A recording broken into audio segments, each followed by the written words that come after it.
இன்று நாம் காணவிருக்கும் தலைப்பு பள்ளி உளவியல் பாடப்பகுதியில் தொகுதி 3 அலகு 4 மற்றும் 5. இதில் முதலில் நாம் அலகு 4ஐ பற்றி பார்ப்போம். இன்றைக்கு நம்ம இது பண்ணக்கூடிய டாபிக் பார்த்துட்டோம் அப்படின்னா குழந்தைகள் மற்றும் இளப்பருவத்தில் நடத்தையில் ஏற்படும் பிரச்சனைகள். நம்ம ப்ரீவியஸா ஒரு 2 பிளாக்ல நம்ம டிஸ்கஸ் பண்ணது ஃபுல்லாமே பள்ளி உளவியலாளரோட பண்புகள், அவரோட ஒர்க் என்ன அப்படின்னு சொல்லிட்டு டிஸ்கஸ் பண்ணோம். இந்த தொகுதியில் நம்ம பார்க்கக்கூடியது குறிப்பா அலகு 4ல நம்ம பார்க்கக்கூடியது குழந்தைகள் மற்றும் இளம் பருவத்தின் நடத்தையில் ஏற்படும் பிரச்சனைகள், பிஹேவியர் ப்ராப்ளம்ஸ் அப்படின்னு சொல்லக்கூடியதா இந்த இடத்துல நம்ம என்ன செய்ய போறோம் அப்படின்னா பார்க்க போறோம். இதோட உப தலைப்பு பார்த்துட்டோம் அப்படின்னா இந்தியாவின் இயலாமை குழந்தைகளின் நிலை, கற்றல் குறைபாடு, லேர்னிங் டிசபிலிட்டிஸ், நுண்ணறிவு வரையறை மற்றும் வகைப்பாடு, இன்டெலிஜென்ஸ், அது எப்படி நம்ம வகைப்படுத்துறோம் அப்படின்றது பார்க்குறோம். அடுத்து பார்த்துட்டோம் அப்படின்னா திறமையான குழந்தைகள் இல்லைன்னா மீள்திறன் குழந்தைகள் அப்படின்னு சொல்லக்கூடிய அவங்களோட கேரக்டரிஸ்டிக்ஸ், அவங்களோட தன்மைகள், பண்புகள் என்ன எப்படி இருக்கும் அப்படின்னு பார்க்க போறோம். அடுத்து கடைசியா நம்ம பார்க்கக்கூடியது சிறப்பு கல்வியில் ஸ்பெஷல் எஜுகேஷன்ல அஸ் எ ஸ்கூல் சைக்காலஜிஸ்ட் பள்ளி உளவியலோட பங்கு எந்த அளவுக்கு இருக்கு, நார்மலான ஒரு ஆசிரியரோட பங்கு எப்படி இருக்கு, அடுத்து பள்ளி உளவியலோட பங்கு எப்படி இருக்கு அப்படின்றதான் இந்த தொகுதியில நம்ம பார்க்க போறோம். இதுக்கு முன்னாடி நம்ம பார்த்த 2 தொகுதிகளும் எதை பத்தி குறிச்சு அப்படின்னா பள்ளி உளவியலோட பங்கு நார்மலான ஒரு ஸ்கூல்ல பள்ளியில எப்படி இருக்கு அப்படின்றத பத்தி அதை பார்த்தோம். இந்த தொகுதியில என்ன பார்க்க போறோம் அப்படின்னா special education, special schools or inclusive schools அப்படின்றது இருக்கக்கூடியதுல ஒருங்கிணைந்த கல்வி, உள்ளடக்கிய கல்வி, நடைமுறையில் இருக்கக்கூடிய பள்ளிகள்ல பார்த்துட்டோம் அப்படின்னா பள்ளி உளவியலோட பங்குகள் எப்படி இருக்கு அப்படின்றதா இதுல நம்ம பார்க்க போறோம். இப்ப நார்மலான ஒரு ஸ்கூல் எடுத்துட்டோம் அப்படின்னா ஒரு சராசரியான ஒரு மாணவன் வருகிறான் அப்படின்னா அவனுக்கு எந்த ஒரு கரிக்குலம், கலைத்திட்டம் எல்லாமே நம்ம ஃப்ரேம் பண்ணி வச்சிருப்போம், எந்த ஒரு மாறுபாடுமே இருக்காது. அதே உள்ளடக்கிய கல்வியா அதை கன்வெர்ட் பண்ணும்போது, மாற்றும் போது, உள்ளடக்கிய கல்வி, ஒருங்கமைத்த கல்வி, இன்க்ளூசிவ் எஜுகேஷன்ஸ் அப்படின்னு சொல்லும் போது அந்த பிசிக்கலி சேலஞ்சடு பர்சன் அவங்களும் என்ன செய்வாங்க அப்படின்னம்னா உள்ள இருப்பாங்க. அண்ட் தென் லேர்னிங் டிசபிலிட்டி, கற்றல் குறைபாடு உடைய மாணவர்களும் உள்ள இருப்பாங்க. ஸோ அவங்களுக்கு ஏற்ற வகையில நம்மளுடைய கலைத்திட்டம், நம்மளுடைய கற்பிக்கும் முறை, இதை ஃபுல்லாமே என்ன செய்யணும் அப்படின்னா இதுல மாற்றம் அடையிறதுக்கான வாய்ப்புகள் இருக்கு. இதுல 3ஐயுமே கோஆர்டினேட் பண்ணக்கூடிய ஒரு பொசிஷன்ல தான் பார்த்துட்டோம் அப்படின்னா இந்த பள்ளி உளவியலாளர் அப்படின்றவர் இந்த ரோல் பிளே பண்றாரு. இது நார்மல் ஸ்கூல்ஸுக்கு பள்ளி உளவியலாளரோட இம்பார்ட்டன்ஸ், முக்கியத்துவம் எந்த அளவுக்கு இருக்கு அப்படின்றத 2 தொகுதியில் நம்ம பார்த்தோம். ஸ்பெஷல் ஸ்கூல்ஸ், சிறப்பு பள்ளிகள்ல, உள்ளடக்கிய பள்ளிகள்ல இவங்களோட ரோல் எந்த அளவுக்கு இருக்கு அப்படின்றதான் இதுல நம்ம என்ன செய்ய போறோம் அப்படின்னா டிஸ்கஸ் பண்ண போறோம். ஸோ இந்த பாடத்தோட முன்னுரைகள் பார்த்துட்டோம் அப்படின்னம்னா சிறப்பு தேவை அல்லது குறைபாடுகள் உள்ள கல்வி குழந்தைகளுக்கு கல்வி கற்பித்தல் மற்றும் அவர்களை வழக்கமான பள்ளிகளில் உள்ளடக்கியது ஒரு நிலையான சவாலாக உள்ளது. இப்போ நார்மல் ஸ்கூல்ஸ்ல ஒரு பேட்டர்ன் ஃபாலோ பண்ணுவோம், ஒரு கரிக்குலம் ஃபாலோ பண்ணுவோம், ஒரு கலைத்திட்டம் கொண்டு போவோம். அதுவே ஒரு இயல்பு நிலை இல்லாத ஒரு குழந்தை, சிறப்பு தேவை உடைய குழந்தை, ஸ்பெஷல் நீட் சில்ட்ரன்ஸ் அவங்க உள்ள வரும்போது, பிசிக்கலி சேலஞ்சு பர்சன்ஸ் உள்ள வரும்போது அவங்களுக்கான கலைத்திட்டத்தோட மாறுபாடுகள்ன்றது கொஞ்சம் டிஃப்ரெண்டா இருக்கும். ஃபார் எக்ஸாம்பிள்ஸ் இப்போ அவங்க 2nd ஃப்ளோர் 3rd ஃப்ளோர்ல கிளாஸ் இருக்கு அப்படின்னா அவங்களுக்கான அவங்க அந்த கிளாஸை போய் அட்டன் பண்ணக்கூடியது ஏற்படக்கூடிய சிக்கல், கட்டிட சிக்கல்கள், இன்ஃப்ராஸ்ட்ரக்சர்ஸ், இன்எபிலிட்டிஸ், அதை ஃபுல்லாமே நம்ம இதுல உள்ள கொண்டு வரணும். இப்ப வளர்ந்த நாடுகளை பார்க்கும்போது இந்த மாதிரி ஒரு உள்ளடக்கிய கல்வி, இன்க்ளூசிவ் எஜுகேஷன்ஸை கொடுக்கறதுல ஒரு பெரிய விஷயமா இருக்காது. பட் நம்மள மாதிரி ஒரு கண்ட்ரியில வளரும் ஒரு நாட்டோட பட்டியலில் இருக்கக்கூடிய இதுல பார்த்துட்டோம் அப்படின்னா நார்மலான ஒரு எஜுகேஷனையும், இன்க்ளூசிவ் எஜுகேஷனையும், சிறப்பு கல்வியும், உள்ளடக்கிய கல்வியும் உள்ள கொண்டு வரும்போது பார்த்துட்டோம் அப்படின்னம்னா அது ரொம்ப டிராபேக்ல இருக்கு. ஸோ அடுத்து பார்த்துட்டோம் அப்படின்னா நம்மளோட கல்வியில பார்த்துட்டோம் தனியாரோட பங்களிப்பு இன்றியமையாதது. ஸோ அவங்களோட கல்வி வழங்கும் முறைகள் அரசுக்கும் தனியாருக்கும் ரொம்பவே டிஃப்ரெண்டா இருக்கு இந்த சிறப்பு தேவை உடைய குழந்தைகளோட கல்வியில. ஸோ இதை ஃபுல்லாமே என்ன செய்யணும் அப்படின்னம்னா இந்த பள்ளி வளாகத்தில் இன்ஃப்ராஸ்ட்ரக்சர்ல பார்த்துட்டோம் அப்படின்னா இதுக்குன்னு ஒரு செப்பரேட் பிரான்ச் என்ன செய்யணும் அப்படின்னா சிறப்பு பிரிவுகளை நிறுவனம். சிறப்பு குழந்தை உள்ள குழந்தைகளின் தேவையை வழங்க சிறப்பு ஆசிரியரை பயன்படுத்த வேண்டும். அதான் ரொம்ப முக்கியமான கான்செப்ட். இப்போ நார்மலா இருக்க ஆசிரியர்ஸ் அவங்களுக்கு கொடுக்கறது ரொம்ப கஷ்டமா இருக்கும். இதே பார்த்துட்டோம் அப்படின்னா ஸ்பெஷல் டீச்சர்ஸ் கண்டிப்பா ப்ரொவைட் பண்ணணும். இதுக்கு பார்த்துட்டோம் அப்படின்னா பிஎட்லேயே நார்மல் பிஎட் எல்லாருமே படிக்கக்கூடியது ஆசிரியர், சிறப்பு ஸ்பெஷல் பிஎட் அப்படின்னு சொல்லிட்டு ஒரு கோர்ஸ் இருக்கும். ஸோ அது கம்ப்ளீட் பண்ணவங்க தான் இதுக்கு எலிஜிபிளா உள்ள வருவாங்க. ஸோ அந்த மாதிரி ஒரு ஆசிரியர் என்ன செய்யணும் அப்படின்னா இந்த நார்மலான இருக்கக்கூடிய ஒரு சாதாரண பள்ளியில உள்ளடக்கிய பள்ளியா கன்வெர்ட் பண்றதுக்கு இவங்களோட ரோல் ரொம்ப இம்பார்ட்டன்ட். அடுத்து வந்து பார்த்துட்டோம் அப்படின்னா குழந்தையோட பல்வேறு குறைபாடுகள் வந்து காணப்படும். இது எங்க வந்து அசஸ் பண்ணும், எங்க வந்து கண்டுபிடிப்பாங்கன்னு வந்து பார்த்துட்டோம் அப்படின்னம்னா, பிரைமரி ஸ்கூல்ஸ்ல தான், தொடக்க பள்ளியில தான் இந்த குறைபாடுகளை கண்டுபிடிக்கிறதுக்கான வாய்ப்புகள் வந்து என்ன செய்யும் இருக்குன்னா அதிகமா இருக்கும். ஒரு பையன் வந்து கடைசி பெஞ்சில் வந்து உட்காந்துட்டு கண்ணை சிமிட்டி சிமிட்டி பார்க்குறான் அப்படின்னா அந்த டீச்சர்ஸ் வந்து அசஸ் பண்ணணும், அவனுக்கு கண்ணில் ஏதோ ப்ராப்ளம், அப்போ முன்னாடி உட்கார வச்சா இது தெரியுதா அப்படின்னு சொல்லிட்டு கேட்கக்கூடியது. அதே மாதிரி கூப்பிட்டா அவனுக்கு செவித்திறன் வந்து எப்படி இருக்கு, எல்லாமே வந்து அதை அனலைஸ் பண்ணக்கூடிய ஒரு ஸ்டேஜ் வந்து பார்த்துட்டோம் அப்படின்னா அந்த பிரைமரி ஸ்கூல்ஸ் தான். ஸோ அந்த ஸ்டேஜில் என்ன செய்யணும் அப்படின்னா அதை அடையாளம் காணணும். அடுத்து வந்து மதிப்பீடு வந்து பண்ணணும். மதிப்பீடுன்றது வந்து பார்த்துட்டா அது எந்த அளவில் இருக்கு, ரொம்ப அதிகமாக இருக்கா இல்லை ரொம்ப கம்மியா இருக்கா, இல்லை இது வந்து ஒரு தொடக்க நிலையில இருக்கா அப்படின்றத ஃபுல்லாமே கொண்டு வரணும். ஸோ அடுத்து வந்து பார்த்துட்டோம் அப்படின்னா இந்த 4வது அலகுல வந்து சிறப்பு தேவை உள்ள குழந்தைகள், அதனுடைய குறைபாடுகள், அடுத்து வந்து திறமையான குழந்தைகள், கிஃப்டட் சில்ட்ரன்ஸ். ஒரு கிளாஸ் எடுத்துட்டு ஒரு வகுப்பறை நம்ம எடுத்துட்டோம் அப்படின்னா 3 விதமான மாணவர்கள் வந்து இருப்பாங்க. ஸோ மீள்திறன் அதிகமுடையவர்கள், மீள்திறன் குழந்தைகள், சராசரி மாணவர்கள், மெல்ல கற்போர் அப்படின்னு சொல்லிட்டு இதில் நம்ம முக்கியமாக வந்து 2 வந்து நம்ம வந்து பார்க்க போறோம். ஸோ குழந்தைகள் திறமையான குழந்தைகள், மீள்திறன் குழந்தைகள், அவங்களோட நுண்ணறிவு வந்து அளவு வந்து எவ்வளவு இருக்கு அப்படின்றதெல்லாம் இதுல பின்னாடி நம்ம பார்ப்போம். ஸோ அடுத்து வந்து பார்த்துட்டோம் அப்படின்னா சிறப்பு தேவை உடைய குழந்தைகளுக்கான கல்வி முறைகள் எப்படி இருக்கு, அதுல வந்து கல்வி உளவியலாளரின் பங்கு வந்து எந்த அளவுக்கு வந்து இருக்கு அப்படின்றதான் இதுல பார்க்க போறோம். ஆசிரியரோட பங்குகள் நம்ம ஆல்ரெடி பார்த்துட்டோம். இப்போ நம்ம பார்க்கக்கூடியது வந்து பார்த்துட்டோம்னா ஸ்கூல் சைக்காலஜிஸ்டோட ரோல் எப்படி இருக்கு அப்படின்னு சொல்லிட்டு. ஸோ ஃபார் எக்ஸாம்பிள்ஸ் இந்த இயலாமை, இந்த டிசபிலிட்டியை பற்றி நம்ம ஏன் இவ்வளோ வந்து டிஸ்கஸ் பண்ணுறோம், அதுக்குன்னு ஒரு தனி இம்பார்ட்டன்ஸ் கொடுக்கணும் அப்படின்னு வந்து பார்த்துட்டோம் அப்படின்னா நம்மளோட சேலஞ்சு லேர்னிங் டிசபிலிட்டி பீப்புள்ஸ் வந்து உள்ளே இருக்காங்க. ஸோ அப்போ வந்து ஒரு பெரிய ஒரு பல்க் அமௌண்ட் இருக்கிறதுனால இதுக்கான தேவைகள் வந்து பார்த்துட்டோம் அப்படின்னா ஒரு முக்கியத்துவம் பெறுது. அடுத்து வந்து பார்த்துட்டோம்னா சிறப்பு குழந்தைகளுடைய கல்வி வந்து எப்படி இருக்கும் இக்காலகட்டத்தில். முன்னாடியெல்லாம் வந்து பார்த்துட்டோம் அப்படின்னம்னா அந்த சிறப்பு தேவை உடைய குழந்தைகளுக்கு வந்து ஒரு தனி ஸ்கூல்ல தான் வந்து அவங்கள வந்து ஜாயின் பண்ண வைக்கணும், அந்த ப்ராசஸ் ஃபுல்லாமே இருக்கும். அவங்களோட கல்வி சார்ந்த செயல்பாடுகள், கல்வி முறைகள்லாம் இருந்துச்சு. ஆனா இப்ப இருக்க சூழ்நிலை வந்து பார்த்துட்டோம் அப்படின்னம்னா சிறப்பு தேவையுடைய குழந்தைகளை கல்வியின் பயணம் தொடர்ந்து வளர்ச்சி பெற்று இந்த குழந்தைகள் முன்னேற்றத்தை நோக்கி வளர்ச்சி அடைந்து வருகிறார்கள். ஏன்னா இது வந்து நார்மலான பள்ளிகள்லையும் இங்க உள்ள வர்றதுனால அவங்களுக்கான ஒரு ஆரம்ப காலகட்டத்துல ஒரு தனி பள்ளியில தான் அவங்கள சேர்க்கணும் அப்படின்ற ஒரு வரையறையெல்லாம் மாத்தி இப்ப நார்மலான ஸ்கூல்ல ஒரு நார்மலான ஒரு சராசரி மாணவன் படிக்கக்கூடிய ஒரு குழந்தை படிக்கக்கூடிய ஒரு பள்ளி வகுப்புலேயே அவங்களை என்ன செய்யணும் அப்படின்னா உள்ள கொண்டு வரணும். இதான் உள்ளடக்கிய கல்வி அப்படின்னு சொல்லக்கூடியது. ஸோ அந்த மாதிரி தனி பள்ளிகள் வந்து கொண்டு வர்றதுக்கான வந்து ஃபர்ஸ்ட் இந்தியாவில் வந்து 1883 மும்பையில தான் காது கேளாதவர் பள்ளி அப்படின்றது ஸ்டார்ட் பண்ணியிருக்காங்க. ஸோ அதுக்கு பின்னாடி வந்து பார்த்துட்டோம் அப்படின்னா 3000 பள்ளிகள் வந்து என்ன செஞ்சாங்க அப்படின்னா இந்த மாதிரி வேறு வகையான பல்வகை குறைபாடு, செவித்திறன், கண் பார்வை திறன், அடுத்து வந்து பிசிக்கலி சேலஞ்சு பர்சன், உடல் ஊனமுற்றோர், ஸோ இந்த மாதிரி நிறைய வந்து என்ன செஞ்சுட்டாங்க அப்படின்னம்னா பள்ளிகள் வந்து உருவாக்குறாங்க. ஸோ முதல் எப்போ ஸ்டார்ட் பண்ணாங்க அப்படின்னா 1883 மும்பையில தான் காது கேளாளோர் பள்ளி அப்படின்னு சொல்லிட்டு. ஸோ அடுத்து வந்து பார்த்துட்டோம் ஒரு 3000 ஸ்கூல்ஸ் வந்து ஆஃப்டர் வந்து ஓப்பன் பண்ணியிருக்காங்க. ஸோ இப்போ நம்ம பார்க்கக்கூடியது வந்து பார்த்துட்டோம் அப்படின்னா இன்க்ளூசிவ் எஜுகேஷன், உள்ளடக்கிய கல்வி, ஒருங்கமைத்த கல்வி அப்படின்றது. இதோட கருத்து வந்து பார்த்துட்டோம்னா படிப்படியாக வளர்ந்து இப்போ வழக்கமான பள்ளியோட கட்டமைப்புல இது வந்து என்ன ஆயிடுச்சு அப்படின்னா இணைக்கப்பட்டுள்ளது. ஸோ அப்போ அனைத்து குழந்தைகளும் ஒன்றாக உட்கார்ந்து படிக்கக்கூடிய ஒரு சமமான நிலையை, அந்த டைவர்சிட்டியை வந்து என்ன ஆயிடுச்சு அப்படின்னா எலிமினேட் பண்ணி எல்லா குழந்தையும் ஈக்குவல் அப்படின்ற ஒரு கான்செப்டுக்கு என்ன செஞ்சுட்டாங்க அப்படின்னா இந்த உள்ளடக்கிய கல்வி, ஒருங்கமைத்த கல்வி, இன்க்ளூசிவ் எஜுகேஷன்ஸ் வந்து கொண்டு வந்துருச்சு. ஸோ இது கொண்டு வரதுக்கான காரணங்கள், அதற்கான முகமைகள் யார் ஆரம்பிச்சாங்க அப்படின்னா இப்ப இருக்கக்கூடிய மினிஸ்ட்ரி ஆஃப் எஜுகேஷன், கல்வி அமைச்சகம் ஒத்துழைப்போட யூனிசெஃப் அவங்களோட ஊனமுற்ற குழந்தைகளுக்கான ஒருங்கமைத்த கல்வி, ஒருங்கிணைந்த கல்வி 1987 அறிமுகப்படுத்திட்டாங்க.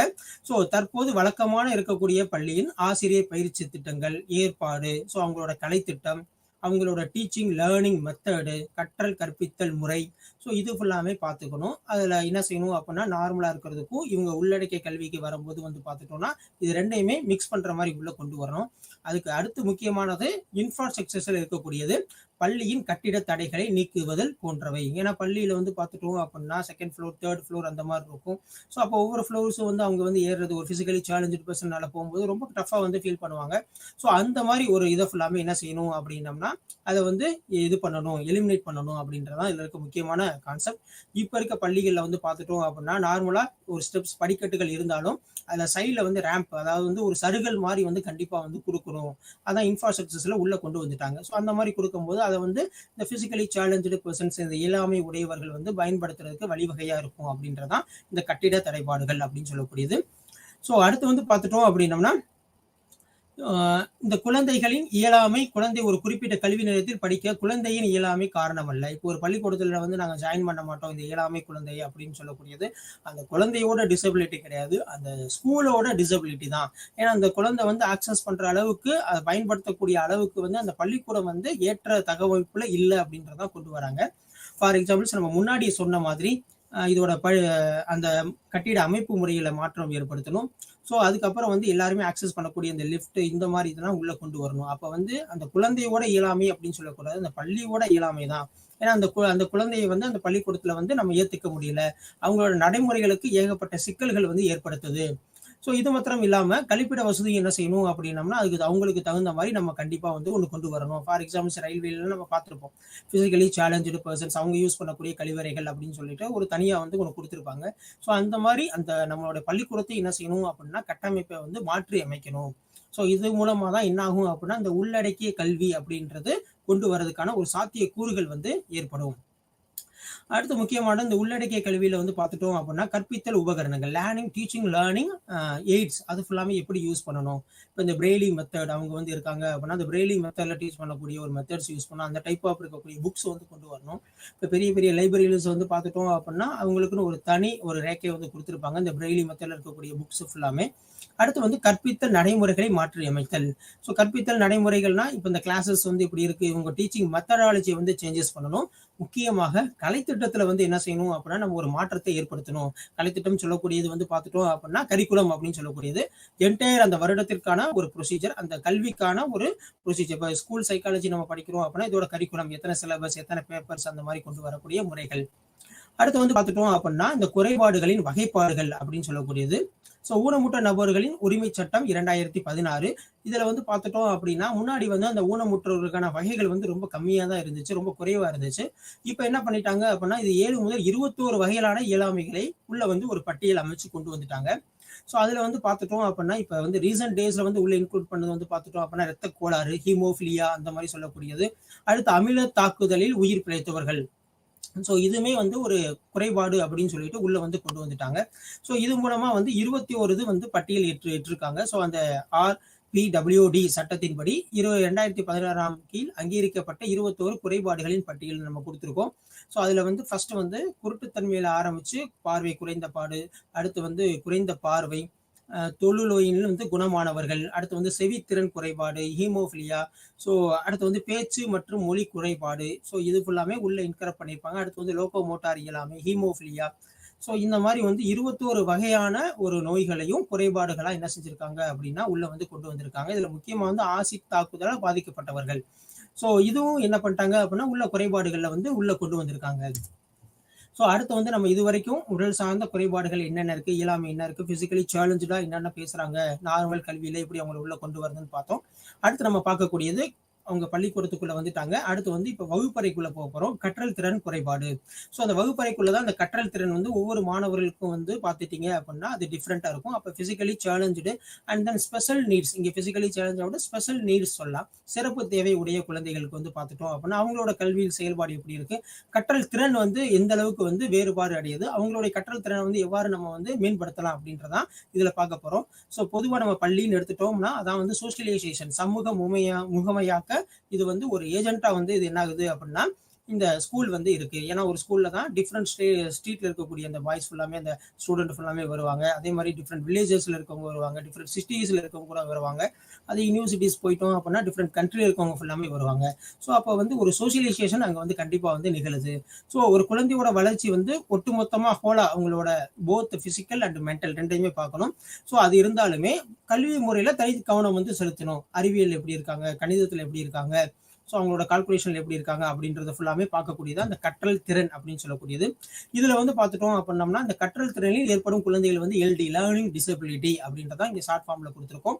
ஸோ அவங்களோடது அந்த ப்ராப்ளம் வந்து அவங்களோட குறைகள் வந்து என்னன்னு வந்து பார்த்துட்டோம் அப்படின்னா அவங்க கிடைக்கக்கூடிய இன்ஃபர்மேஷன்ஸ், தகவல்களை பெறுதல் மற்றும் அதை வந்து ஃப்ரீக்வெண்டா ஒழுங்கமைத்தல், ஓகேவா, ஒரு ஆர்டரா வந்து கொண்டு வரது, அடுத்து வந்து அவங்க மைண்ட்ல ஸ்டோர் பண்றது, இதுல எல்லாம் அவங்களுக்கு வந்து என்ன இருக்கும் அப்படின்னம்னா சில குறைபாடுகள் வந்து இருக்கும். அது சொல் சார்ந்த இல்ல சொல் சாரா தகவலை பயன்படுத்துதல், இந்த மாதிரி இதுல வந்து பாதிப்பு ஏற்படுத்தக்கூடியதை தான் நம்ம என்ன சொல்றோம் அப்படின்னா கற்றல் குறைபாடு. நம்ம கற்றல் அப்படின்னம்னா ஒரு லேர்னிங் நடக்குது அப்படின்னா டீச்சர்ஸ் என்ன சொல்றாங்க அதை ஃபுல்லா லிசன் பண்ணணும், அதுக்கப்புறம் அது ஒரு ஆர்டரா கொண்டு வரணும், ஸ்டார்டிங்ல இருந்து எண்டிங் வரைக்கும் அது ஒரு பேப்பர்ல என்ன செய்யணும் அப்படின்னா நீட்டா வந்து ப்ரெசென்ட் பண்ணணும், ஸ்டார்டிங்ல இருந்து என்ன சொன்னாங்க அதோட கான்செப்ட் என்னன்னு சொல்லிட்டு சொல்லணும். பட் இந்த மாதிரி ஒரு கற்றல் திறன்பாடு உடைய குழந்தைகளுக்கு வந்து பார்த்துட்டோம் அப்படின்னா அந்த மாதிரி ஒரு பாதிப்புகள் வந்து இருக்கும். நினைவுல வந்து சரியா நிறுத்த முடியாது, நான் எவ்வளவு படிச்சாலும் ஞாபகம் இருக்க மாட்டேங்குது. ஸோ அவங்க சொல்றதை வந்து ஆர்டரா சொல்லலை, நீ எழுதியிருக்க அந்த பேப்பர்ல, பட் ஆனால் வந்து ஆர்டரா இல்லை, அதை வந்து ஒரு அமைப்பா இல்லை அப்படின்றது ஃபுல்லாமே அது எதை வந்து குறிப்பிடும் அப்படின்னா கற்றல் திறன் குறைபாடு அப்படின்னு சொல்லக்கூடியது. இதை வந்து நம்ம ஒரு 4 வகையா வந்து என்ன செஞ்சிருக்கோம் அப்படின்னா வகைப்படுத்தியிருக்கோம். டிஸ்லெக்சியா, கிரேஃபியா, அடுத்து வந்து கால்குலியா அப்படின்னு சொல்லிட்டு. ஸோ அதில் வந்து பார்த்துட்டோம் அப்படின்னா கணக்கு வந்து சரியாக போட முடியாத அளவுக்கு என்ன எபிலிட்டிஸ் இருக்குது அப்படின்றது, அடுத்து வந்து இந்த ஸ்பெல்லிங் சொல்லக்கூடிய இதில் என்ன பிரச்சனைகள் அப்படின்னு சொல்கிறது தான் இதில் வந்து நம்ம பார்க்க போகிறோம். ஸோ ஃபர்ஸ்ட் வந்து பார்த்துட்டோம் அப்படின்னா டிஸ்லெக்சியா. ஸோ இக்குறைபாடுகளின் கற்றவர்களின் படிக்கும் திறன் மற்றும் மொழி சார்ந்த திறனை பாதிக்கிறது. ஸோ இந்த மாதிரி ஒரு குறைபாடு இருந்து அப்படின்னா அவங்களுக்கு லீட் பண்றதுல வந்து பார்த்துட்டோம் அப்படின்னம்னா ஒரு பிரச்சனைகள் வந்து இருக்கும். வாசிக்கக்கூடியதுல எழுதும் போது ஸ்பெல்லிங் வந்து மாத்தி மாத்தி எழுதுவாங்க. ஸோ இந்த மாதிரி ஒரு பிரச்சனைகள் வந்து இருக்கக்கூடியது ஃபுல்லாமே டிஸ்லெக்சியா அப்படின்னு சொல்றோம். ஸோ இக்குறைபாடு உரைகள் சரளமாக வாசித்தல், புரிந்து கொள்ளுதல், எழுதுதல், பேசுதல் போன்றவற்றில் ஒரு குறைபாடோட இருப்பாங்க அப்படின்னு சொல்லக்கூடியது. ஸோ இது வந்து பார்த்துட்டோம் அப்படின்னா அது பொதுமைப்படுத்தும் போது மொழி அடிப்படையிலான கற்றல் குறைபாடு அப்படின்னு சொல்லக்கூடியதான் டிஸ்லெக்சியா. ஸோ இந்த கற்றல் குறைபாடு வந்து எல்லாத்துட்டையுமே இருக்கும். ஸோ பெரும்பான்மையே காணப்படுகிறது. ஸோ இது ஆனால் இந்த மாதிரி ஒரு இருக்கிற கான்செப்ட் வந்து அனைத்து நிலைகளும் நுண்ணறிவு திறன் உடையவர்கள் இக்குறைபாடில் ஏற்படலாம். ஸோ இந்த குறைபாடு இருக்கவங்களுக்கு நேர்மறை எண்ணம் வந்து எப்படி இருக்கும் அப்படின்னா பன்முக சிந்தனை வந்து அதிகமாக இருக்கும், அவங்களோட ஆக்கத்திறன் கிரியேட்டிவிட்டி வந்து ரொம்ப அதிகமாக இருக்கும் அப்படின்றதான் இதில் இருக்கக்கூடிய கான்செப்ட் வந்து கொடுக்குறாங்க. அடுத்து வந்து கிராஃபியா. ஸோ இந்த டிஸ்கிராஃபியா அப்படின்னு சொல்லும்போது ஒரு கிரீக் வேர்ட்லேருந்து இது வந்து கொண்டு வந்திருக்காங்க. ஸோ கடினமாக எழுதுதல் வந்து எழுதுவதில் கடினம் அப்படின்றதான் இதோட அர்த்தம். ஸோ அப்போ வந்து பார்த்துட்டோம் அப்படின்னா அந்த கையெழுத்து வந்து சில பேர்த்துக்கு வந்து தெளிவாக இருக்காது. ஸோ தெளிவற்ற நிலையில வந்து இருக்கும். அதே மாதிரி ஒவ்வொன்றுக்கும் சில இடைவேளைகள் வந்து கொடுக்க மாட்டாங்க, அந்த ஸ்பேஸ் அப்படின்னு சொல்லக்கூடியதெல்லாம் இருக்காது. ஸோ நம்ம ஸ்கிரீன்ல கொடுத்துருக்க மாதிரி மொத்தமாக கொடுத்துருப்பாங்க, அதை நம்ம ரீட் பண்றதுக்கு ரொம்ப டஃபா இருக்கும். ஸோ இந்த மாதிரி ஒரு திறன் குறைபாடு உள்ள ஃபுல்லாத்தையும் நம்ம வந்து டிஸ்கிராஃபியா அப்படின்னு சொல்லிட்டு சொல்றோம். ஸோ இதுல பாதிக்கப்பட்டவர்களை எப்படி நம்ம கொண்டு வரலாம் அப்படின்னம்னா மாணவர்களின் கை தசைகளை வலுவாக்கி அவர்களின் உடல் செயற்பாடுகளை வந்து அதிகரிக்கணும். ஸோ ரொம்ப அதிகமாக அவங்களை வந்து விளையாட சொல்லணும். ஸோ அடுத்து வந்து புள்ளிகளை சேர்த்தல், ஒரு இது வந்து எழுத்துக்களை உருவாக்குதல்.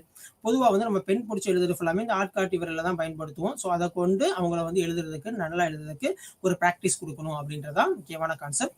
அடுத்து வந்து பார்த்துட்டோம்னா டிஸ்கால்குலியா. ஸோ கால்குலேஷன்ஸ் அப்படின்னு சொல்லக்கூடியதான். ஸோ இதை பொறுத்தளவுக்கு கணிதத்தில் வந்து ஏகப்பட்ட பேர் வந்து பார்த்துட்டோம் அப்படின்னா சில இடத்துல தடுமாற்றங்கள் ஒவ்வொரு ஸ்டேஜ்லையும் வந்து காணப்படும். ஸோ கற்பது எண்களை புரிந்து கொள்ளுதல். ஸோ எந்த எண்ணும் முன்னாடி வரும், இப்போ 60 அப்படின்னு சொன்னோம்னா 06 அப்படின்னு போடுறது, 6 0 அப்படின்றதான் முக்கியமானது. ஸோ இதை அப்படியே சேஞ்ச் பண்ணி போடக்கூடியது.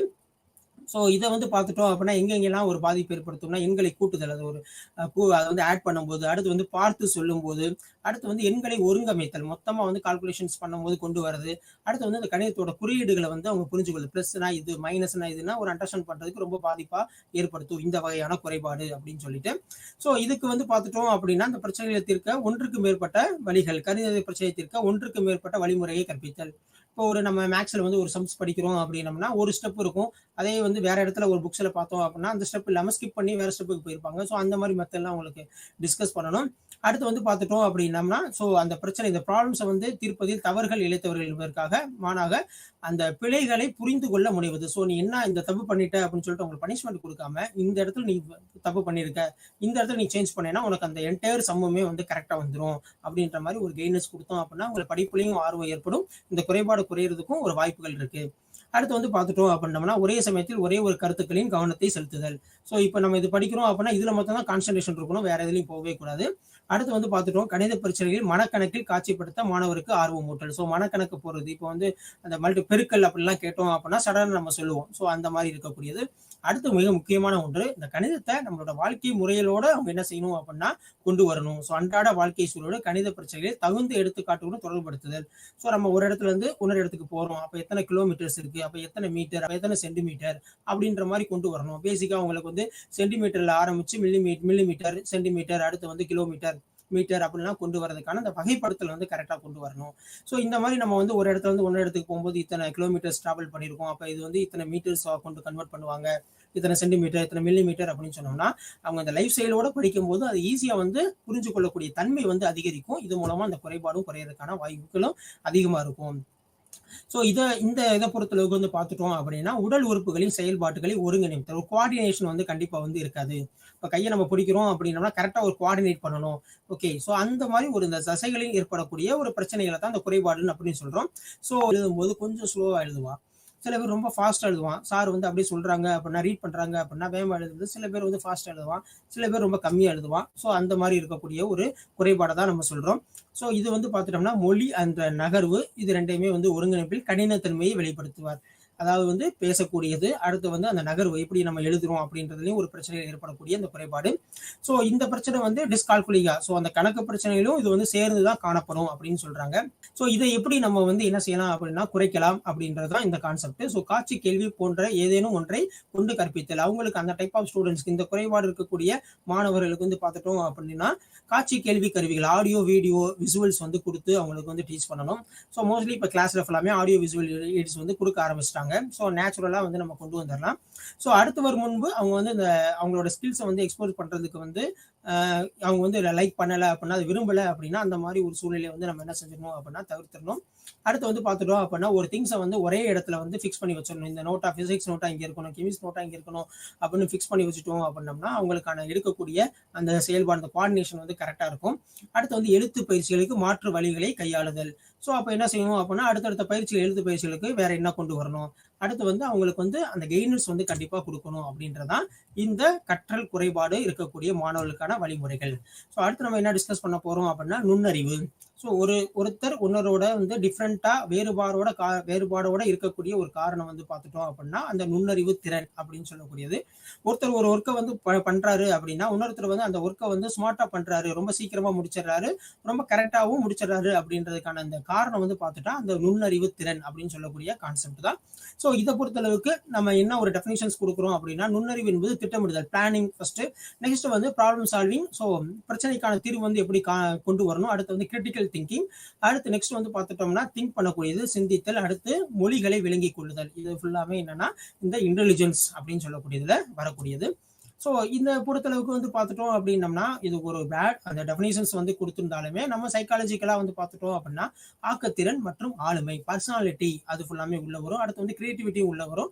அடுத்து வந்து அறிவு நுட்பம், எந்த அளவுக்கு அது நுட்பமா நம்ம பயன்படுத்துறோம், அடுத்து வந்து டிஃப்ரெண்ட் ஸ்கில்ஸ் அந்த சிறப்பு பண்புகளை வந்து எப்படி வந்து கொண்டு வர்றோம், அது மற்றவங்ககிட்ட இருந்து எப்படி வந்து வேறுபடுது அப்படின்றதான் இந்த இடத்துல நம்ம பார்க்க போறோம். அதிகமான நுண்திரிவு கொண்டுள்ளவர்.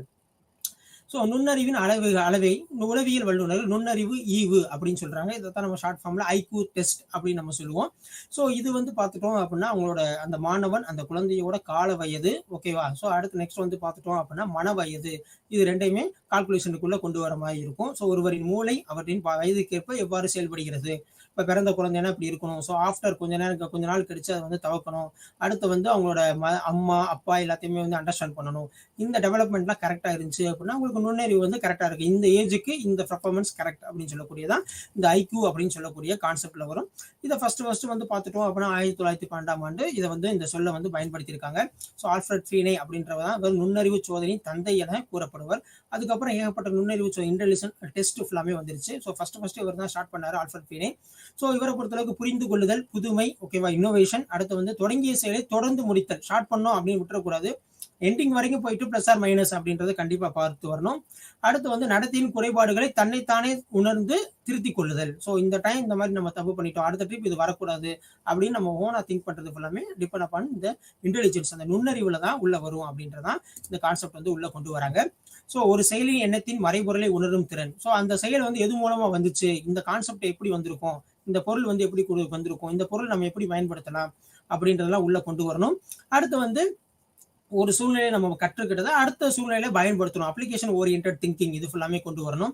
ஸோ அடுத்து வந்து இப்போ இருக்க சிச்சுவேஷனுக்கு நம்ம எப்படி வந்து அதை வந்து ஃபேஸ் பண்ணலாம் அப்படின்ற ஒரு திங்கிங் ஃபுல்லாமே வந்து இந்த நுண்ணறிவு அதிகமாக இருந்துச்சு அப்படின்னா அது வந்து சரியாக இருக்கும். அடுத்து சராசரி நுண்ணறிவு ஈவு என்பது 70 முதல் 130 வரை இந்த ஈவு அப்படின்னு சொல்லக்கூடியது நுண்ணறிவு ஈவு ஐக்யூ டெஸ்ட் அப்படின்னு சொல்லக்கூடியது. இதுல 90 முதல் 110 மதிப்பெண் பெற்றவர்கள் சராசரி ஈவு கொண்டவர்கள், அதாவது வந்து நார்மலான ஒரு ஸ்டூடெண்ட், ஒரு நார்மலான குழந்தை அப்படின்னு சொல்லக்கூடியது. 70க்கு கீழே இருந்துச்சு அப்படின்னம்னா குறைவான பெரும் சிறப்பு கல்வி, அதாவது ஸ்பெஷல் எஜுகேஷன்ஸ் அப்படின்றது அவங்களுக்கு வந்து தேவைப்படும். ஸோ இது எப்படி வந்து இந்த கால்குலேஷன் எடுக்கிறோம் அப்படின்னா அவங்களோட மனநலம், ஓகே, மென்டல் ஹெல்த் எப்படி இருக்கு அப்படின்றத இது டைரக்டா ரிஃப்ளெக்ஷன் பண்றக்கூடிய ஒரு பிரதிபலிக்கக்கூடியது தான் இந்த ஐக்யூ டெஸ்ட், இந்த நுண்ணறிவு ஈவு அப்படின்றது பயன்படுத்தப்படுது. ஸோ இதை பொறுத்தளவுக்கு நம்ம ஒரு சார்ட் கொடுத்துருக்கோம். 140க்கு மேலே நுண்ணறிவு ஈவு அந்த குழந்தைக்கு வந்துருச்சு அப்படின்னா அது கண்டிப்பா மேதையா இருக்கும். ஸோ 120 139க்குள்ள மீள்திறன் மிக்கோர், ஸோ அந்த மாதிரி கொடுத்துட்டு அதுல வந்து பார்த்துட்டோம் அப்படின்னம்னா பேதையர், அடுத்து வந்து மூடர்கள், முட்டாள் அப்படின்னு சொல்லக்கூடியதுனா 25 முதல் 49, அடுத்து வந்து 0 to 24 அப்படின்னு சொல்லிட்டு இந்த ஒரு லிஸ்ட் அவுட் பண்ணியிருக்கோம். ஸோ இதோட நுண்ணறிவு ஈவு அப்படின்றது நம்ம முடிச்சிட்டோம். ஸோ அடுத்து வந்து பார்த்துட்டோம் அப்படின்னா மன வளர்ச்சி குறைபாடு, அதோட நிலைகள் மற்றும் மதிப்பீடுகள் அப்படின்னு சொல்லக்கூடியது. ஸோ ஒருத்தருக்கு வந்து மன வளர்ச்சி வந்து குறைபாடு என்பது அறிவுசார் செயல்பாடுகள். அது எப்படி நம்ம கண்டுபிடிப்போம் அப்படின்னா அவங்களோட செயல்பாடு எப்படி இருக்கு, டே டு டே லைஃப் எப்படி ரன் பண்றாங்க, அவங்க எந்திரிச்சதுல இருந்து கரெக்டா ஃபாலோ பண்றாங்களா, ஒரு கழிவறை போறதா இருக்கட்டும், ஸோ மற்ற மாதிரி அதில் ஆரம்பிச்சு அவங்க ப்ரெஸ் பண்றதுல ஆரம்பிக்கணும். ஸோ இந்த அறிவு சார்ந்த செயல்பாடுகள் இது எதை வந்து பாதிக்கும் அப்படின்னா அவங்களோட நடத்தையை வந்து பாதிக்கக்கூடிய ஒரு வகை குறைபாடு அப்படின்றது மன வளர்ச்சி குறைபாடு. இந்த குறைபாடுகளை குழந்தைகள் அன்றாட தனிப்பட்ட மற்றும் சமூக செயல்பாட்டை பாதிக்கக்கூடியது. தன்னோட தனிப்பட்ட வேலைகளையும் அவங்களால செய்ய முடியாது, சமூகத்தோடு என்ன செய்ய முடியாது அப்படின்னா ஒன்றி இருக்கிறதுக்கு ஒரு பாதிப்பு ஏற்படுத்தக்கூடியதா இந்த மன வளர்ச்சி குறைபாடு அப்படின்னு சொல்லக்கூடியது. ஸோ இதை பொறுத்தளவுக்கு 20ஆம் நூற்றாண்டின் முற்பகுதி வரை மனநல குறைபாடு அப்படின்னு சொல்றதான் நம்ம என்ன பண்ணிட்டோம் அப்படின்னா அறிவுசார் இயலாமை அப்படின்றத இந்த வார்த்தையை வந்து நம்ம மாத்தி கொண்டு வந்துட்டோம். ஸோ இதோட நிலைகளை வந்து பார்க்க போறோம். ஸோ இந்த நிலைகளை வந்து எதை வச்சு நம்ம வந்து பார்க்க போறோம் அப்படின்னம்னா இந்த நுண்ணறிவு ஈவை வச்சுதான் இதுல வந்து பார்க்க போறோம். இந்த நிலை, இந்த மன வளர்ச்சி குறைபாடு அப்படின்னு சொல்லக்கூடியது லேசா இருந்துச்சு அப்படின்னா அதோட ஐக்யூ லெவல் வந்து பார்த்துட்டோம் அப்படின்னா அவங்களோட மதிப்பெண் வந்து எவ்வளவு எடுப்பாங்கன்னா 55 முதல் 70 வரை எடுப்பாங்க. அவங்க வந்து கல்வியில வந்து ஒரு 6ஆம் வகுப்பு வரைக்கும் வந்து அவங்க வந்து போகலாம். ஸோ அடுத்து வந்து பார்த்துட்டோம் அவங்களோட வாழ்க்கை முறைகளை வந்து ஒரு சுதந்திரமா என்ன செய்யலாம் அப்படின்னா இண்டிபெண்டா அவங்க வந்து கொண்டு வரலாம். அடுத்து இதோட நிலை வந்து ஒரு மிதமான நிலையில இருக்கு. ஸோ 45 முதல் 55 அது ஒரு ஐக்யூ டெஸ்டோட வேல்யூஸ் வந்து டிக்ரீஸ் ஆகிட்டே இருக்கும். ஸோ இவங்களோட கல்வியோட தரம் வந்து பார்த்துட்டோம் அப்படின்னா ஒரு செகண்ட் ஸ்டாண்டர்ட் அளவுக்கு தான் இருக்கும். ஸோ இவங்க வந்து டைரக்டா வந்து அவங்க இண்டிபெண்டா எதுவும் பண்ண முடியாது. ஒரு சூப்பர்வைசரோட மேற்பார்வையோட தங்குமிடத்தில் வேலைகள் செய்யலாம் அப்படின்றதான் இங்கே கொடுத்துருக்கான். அதே ரொம்ப சிவியரா இருந்துச்சு அவங்களோட அறிவுசார் இயல்பாடு அப்படின்றது கடுமையா இருந்துச்சு அப்படின்னா அவங்களோட ஐக்யூ லெவல் வந்து எப்படி இருக்கும் அப்படின்னா நுண்ணறிவு மதிப்பு ஈவு வந்து பார்த்துட்டோம்னா 25 முதல் 40 வரைக்கும் தான் இருக்கும். ஸோ அவங்களோட பேசுறதுக்கு கற்றுக்கொள்ள முடியாது, அவங்க ஒரு இன்ட்ராக்ஷன்ஸ் கொடுத்துடலாம். ஸோ சுய பராமரிப்பு அவங்களே பார்த்துக்கிறதுக்கான ஒரு ஈடுபட முடியுது. ஆனா அவங்களோட ஒரு மேற்பார்வையோட ஒரு சூப்பர்வைசர் மூலம் இந்த செயல்லாம் அவங்க வந்து செஞ்சுக்கலாம். அடுத்த ஆழமானது அப்படின்னு நம்ம பார்த்தோம் அப்படின்னா அதோட நுண்ணறிவுன்றது 25% இருக்கு, 25 மதிப்பெண்கள் இருக்கு. ஸோ இவங்களோட ஆக்டிவிட்டி வந்து பார்த்துட்டோம் அப்படின்னம்னா கற்றல் திறன் மிகவும் குறைவாக தான் காணப்படும். ஸோ அவங்களோட எளிமையான பணிகளை அவங்களே செஞ்சுக்கலாம். பட் மொழித்திறன் மற்றும் இந்த சுய பராமரிப்பு அவங்க எல்லாமே பார்த்துக்கிறது, பேசக்கூடிய ஸ்கில்ஸ் இது ஃபுல்லாமே ரொம்ப லோவாக தான் இருக்கும் அப்படின்றதான் இந்த அறிவுசார் இயலாமை அப்படின்னு சொல்லக்கூடியது. அடுத்து நம்ம பார்க்கக்கூடியது வந்து மன வளர்ச்சி குறைபாடோட நிலைகள் மற்றும் மதிப்புகள் அப்படின்னு சொல்லக்கூடியது. ஸோ அறிவுசார் செயல்பாடு மற்றும் தகவமைப்பு நடத்தைகள், இந்த பிஹேவியர். ஸோ இதை பொறுத்தளவுக்கு சில ஸ்கேல்ஸ், ஓகேவா, சில கட்டமைப்புகள் வந்து என்ன செஞ்சுக்கிறோம் அப்படின்னா நம்ம இந்தியா அளவில் நம்ம நுண்ணறிவு சோதனை அப்படின்னு சொல்லக்கூடிய அளவுக்கு நம்ம எடுத்துக்கக்கூடிய அந்த ஸ்கேல்ஸ் வந்து பார்த்துட்டோம் அப்படின்னா சமூக முதிர்வு அளவுகோல். ஸோ இது மூலமா அவங்களை வந்து மதிப்பீடு செய்யலாம். நுண்ணறிவு சோதனை. அடுத்து வந்து பார்த்துட்டோம் அப்படின்னா ஃபீனேவோட நுண்ணறிவு சோதனை. அடுத்து குழந்தைகளுக்கான வெஸ்லஸ் நுண்ணறிவு சோதனை அப்படின்றது. அடுத்து வந்து நிலையான முற்போக்கு சோதனை. அடுத்து வண்ண கெல்ஸ்லின் வரைதல். ஸோ இந்த மாதிரி ஒரு அந்த ஸ்கேல்ஸ், இந்த அசஸ்மெண்ட் மதிப்பீடு முறைகள் மூலமா ஒரு குழந்தையோட நுண்ணறிவு எந்த அளவுக்கு இருக்கு அப்படின்றதான் நம்ம இதுல பார்க்க போறோம். ஸோ அடுத்து நம்ம டிஸ்கஸ் பண்ணக்கூடியது வந்து பார்த்தோம்னா 4.5. ஸோ அறிவாற்றல் திறமை உள்ள குழந்தைகள், மீள்திறன் குழந்தைகள் அப்படின்னு சொல்லக்கூடியது. ஐக்யூ லெவல்ஸ் வந்து ரொம்ப ஹையா இருக்கும். ஸோ நம்ம முன்னாடி வகுப்பறையில வந்து பார்த்துட்டோம் அப்படின்னா 3 விதமான குழந்தைகள் இருப்பாங்க அப்படின்னு சொன்னோம். மெல்ல கற்போர், சராசரியாக கற்போர், அடுத்து வந்து பார்த்துட்டோம்னா மீள்திறன் மாணவர்கள், கிஃப்டட் சில்ட்ரன்ஸ் அப்படின்னு சொல்லக்கூடியது. அறிவாற்றல் திறமை உள்ள குழந்தைகள் அல்லது மீள்திறன் மாணவர்கள், மீள்திறன் குழந்தைகள் அப்படின்னு சொல்லக்கூடியது. ஸோ இந்த மாதிரி குழந்தைகள் வந்து எப்படி இருப்பாங்க அப்படின்னு வந்து பார்த்துட்டோம் அப்படின்னோம்னா இத்தனை குழந்தைகள் மிகவும் ஒரு ஆர்வமா இருப்பாங்க. அடுத்து வந்து எந்த ஒரு செயல்முறையுமே வந்து பார்த்துட்டோம் அப்படின்னா அவங்க வந்து ஒரு வின் பண்ற அளவுக்கு இருப்பாங்க. ஸோ பயிற்சியோ ஒரு ட்ரைனிங் கொடுத்தோம் அப்படின்னா அது வந்து ஒரு புத்திசாலித்தனமா ஏத்துக்கிற கூடியதுல இருப்பாங்க. அடுத்து வந்து பார்த்துட்டோம் அப்படின்னா அவங்களோட என்ன அவங்க ஃபீல் பண்றாங்களோ அதை ஈஸியாக வந்து ஷேர் பண்ணுவாங்க. ஸோ இந்த மாதிரி இருக்கக்கூடியதான் அந்த ஹைக்கூ லெவல்ஸ் வந்து ஹையா இருக்கக்கூடியது, நுண்ணறிவு ஈவு வந்து அதிகமாக இருக்கக்கூடிய குழந்தைகள், மீள்திறன் குழந்தைகள் அப்படின்னு சொல்லக்கூடியது. ஸோ இந்த குழந்தைகளோட ஐக்கூ சோதனைகளை வந்து பார்த்துட்டோம் அப்படின்னம்னா அதிகமான மதிப்பெண்கள் எடுக்கிறாங்க அப்படின்றதான் வருது. ஸோ இதோட மதிப்பெண்கள் பார்த்துட்டோம் அப்படின்னா 120 140 அந்த வரம்புல இருக்கும். 140க்கு மேல இருந்துச்சு அப்படின்னா அது வந்து உயர்ந்த புத்திசாலித்தனம், மீள்திறன் குழந்தைகள், அறிவாற்றல் திறமை உள்ள குழந்தைகள் என்று அழைக்கப்படுகின்றன. பொதுவாக இந்த மாதிரி குழந்தைகள்லாம் எவ்வாறு இருப்பாங்கன்னு வந்து பார்த்துட்டீங்க அப்படின்னம்னா, ஸோ கலை மற்றும் விளையாட்டுகளில் குறிப்பாக படைப்பாற்றலில் சிறந்து விளங்குவார்கள். கிரியேட்டிவ் திங்கிங் வந்து ரொம்ப ஹையா இருக்கும். ஸோ நம்ம இந்த மாதிரி ஒரு ப்ராசஸ் நம்ம ஸ்டார்ட் பண்றோம், இந்த ப்ராசஸ் வந்து எப்படி போகும், இந்த ஒரு ப்ராடக்ட்டை வந்து லான்ச் பண்றோம், இண்டஸ்ட்ரியல்ஸ்ல கொண்டு வரோம் அப்படின்றது, அடுத்து இந்த ஒரு 10 இயர்ஸ்க்கு அப்புறம் இந்த ப்ராசஸ் வந்து எப்படி போகும் அப்படின்ற மாதிரி ஃபியூச்சர்ஸ் திங்கிங் வந்து ரொம்ப நல்லா இருக்கும் இந்த ஹைக்கூ லெவல் இருக்கக்கூடிய ஒரு குழந்தைகளுக்கு. ஸோ அப்போ என்ன செய்யணும் அப்படின்னா, எப்படி நம்ம வந்து சிறப்பு தேவை இருக்க குழந்தைகளுக்கு வந்து ஒரு கற்றல் செயல்பாடு வந்து நம்ம கொடுத்தோமோ அவங்களுக்கு வந்து ஸ்லோவா லேர்ன் பண்ணுவாங்க அப்படின்றது, ஸ்பெஷல் நீட் சில்ட்ரன்ஸ்க்கு வந்து எப்படி ஒரு எஜுகேஷன்ஸ் வந்து சிஸ்டம் கொடுத்தோமோ அதே மாதிரி கிஃப்டட் சில்ட்ரன்ஸ்க்கும் வந்து பார்த்துட்டோம் அப்படின்னம்னா அவங்களோட கரிக்குலம் மற்ற இதில் ஃபுல்லாமே ரொம்ப அட்வான்ஸாக இருந்தால் தான் அவங்க அடுத்தடுத்த லெவலுக்கு ஈஸியாக போக முடியும். அப்போ தான் அவங்க வந்து பார்த்துட்டோம் அப்படின்னா ஒரு உத்வேகத்தோடு செயல்படுவாங்க அப்படின்றதான் இந்த நம்ம பொதுவாக நம்ம படிக்கக்கூடியதற்கான இந்த திறமை உள்ள மாணவர்களுக்கான கொடுத்துருக்கோம். எப்படி நம்ம சிறப்பு தேவை உள்ள மாணவ குழந்தைகளையும் பார்த்தோம், அதிக திறமை உள்ள குழந்தைகளையும் நம்ம என்ன செய்கிறோம் அப்படின்னா பார்க்குறோம்.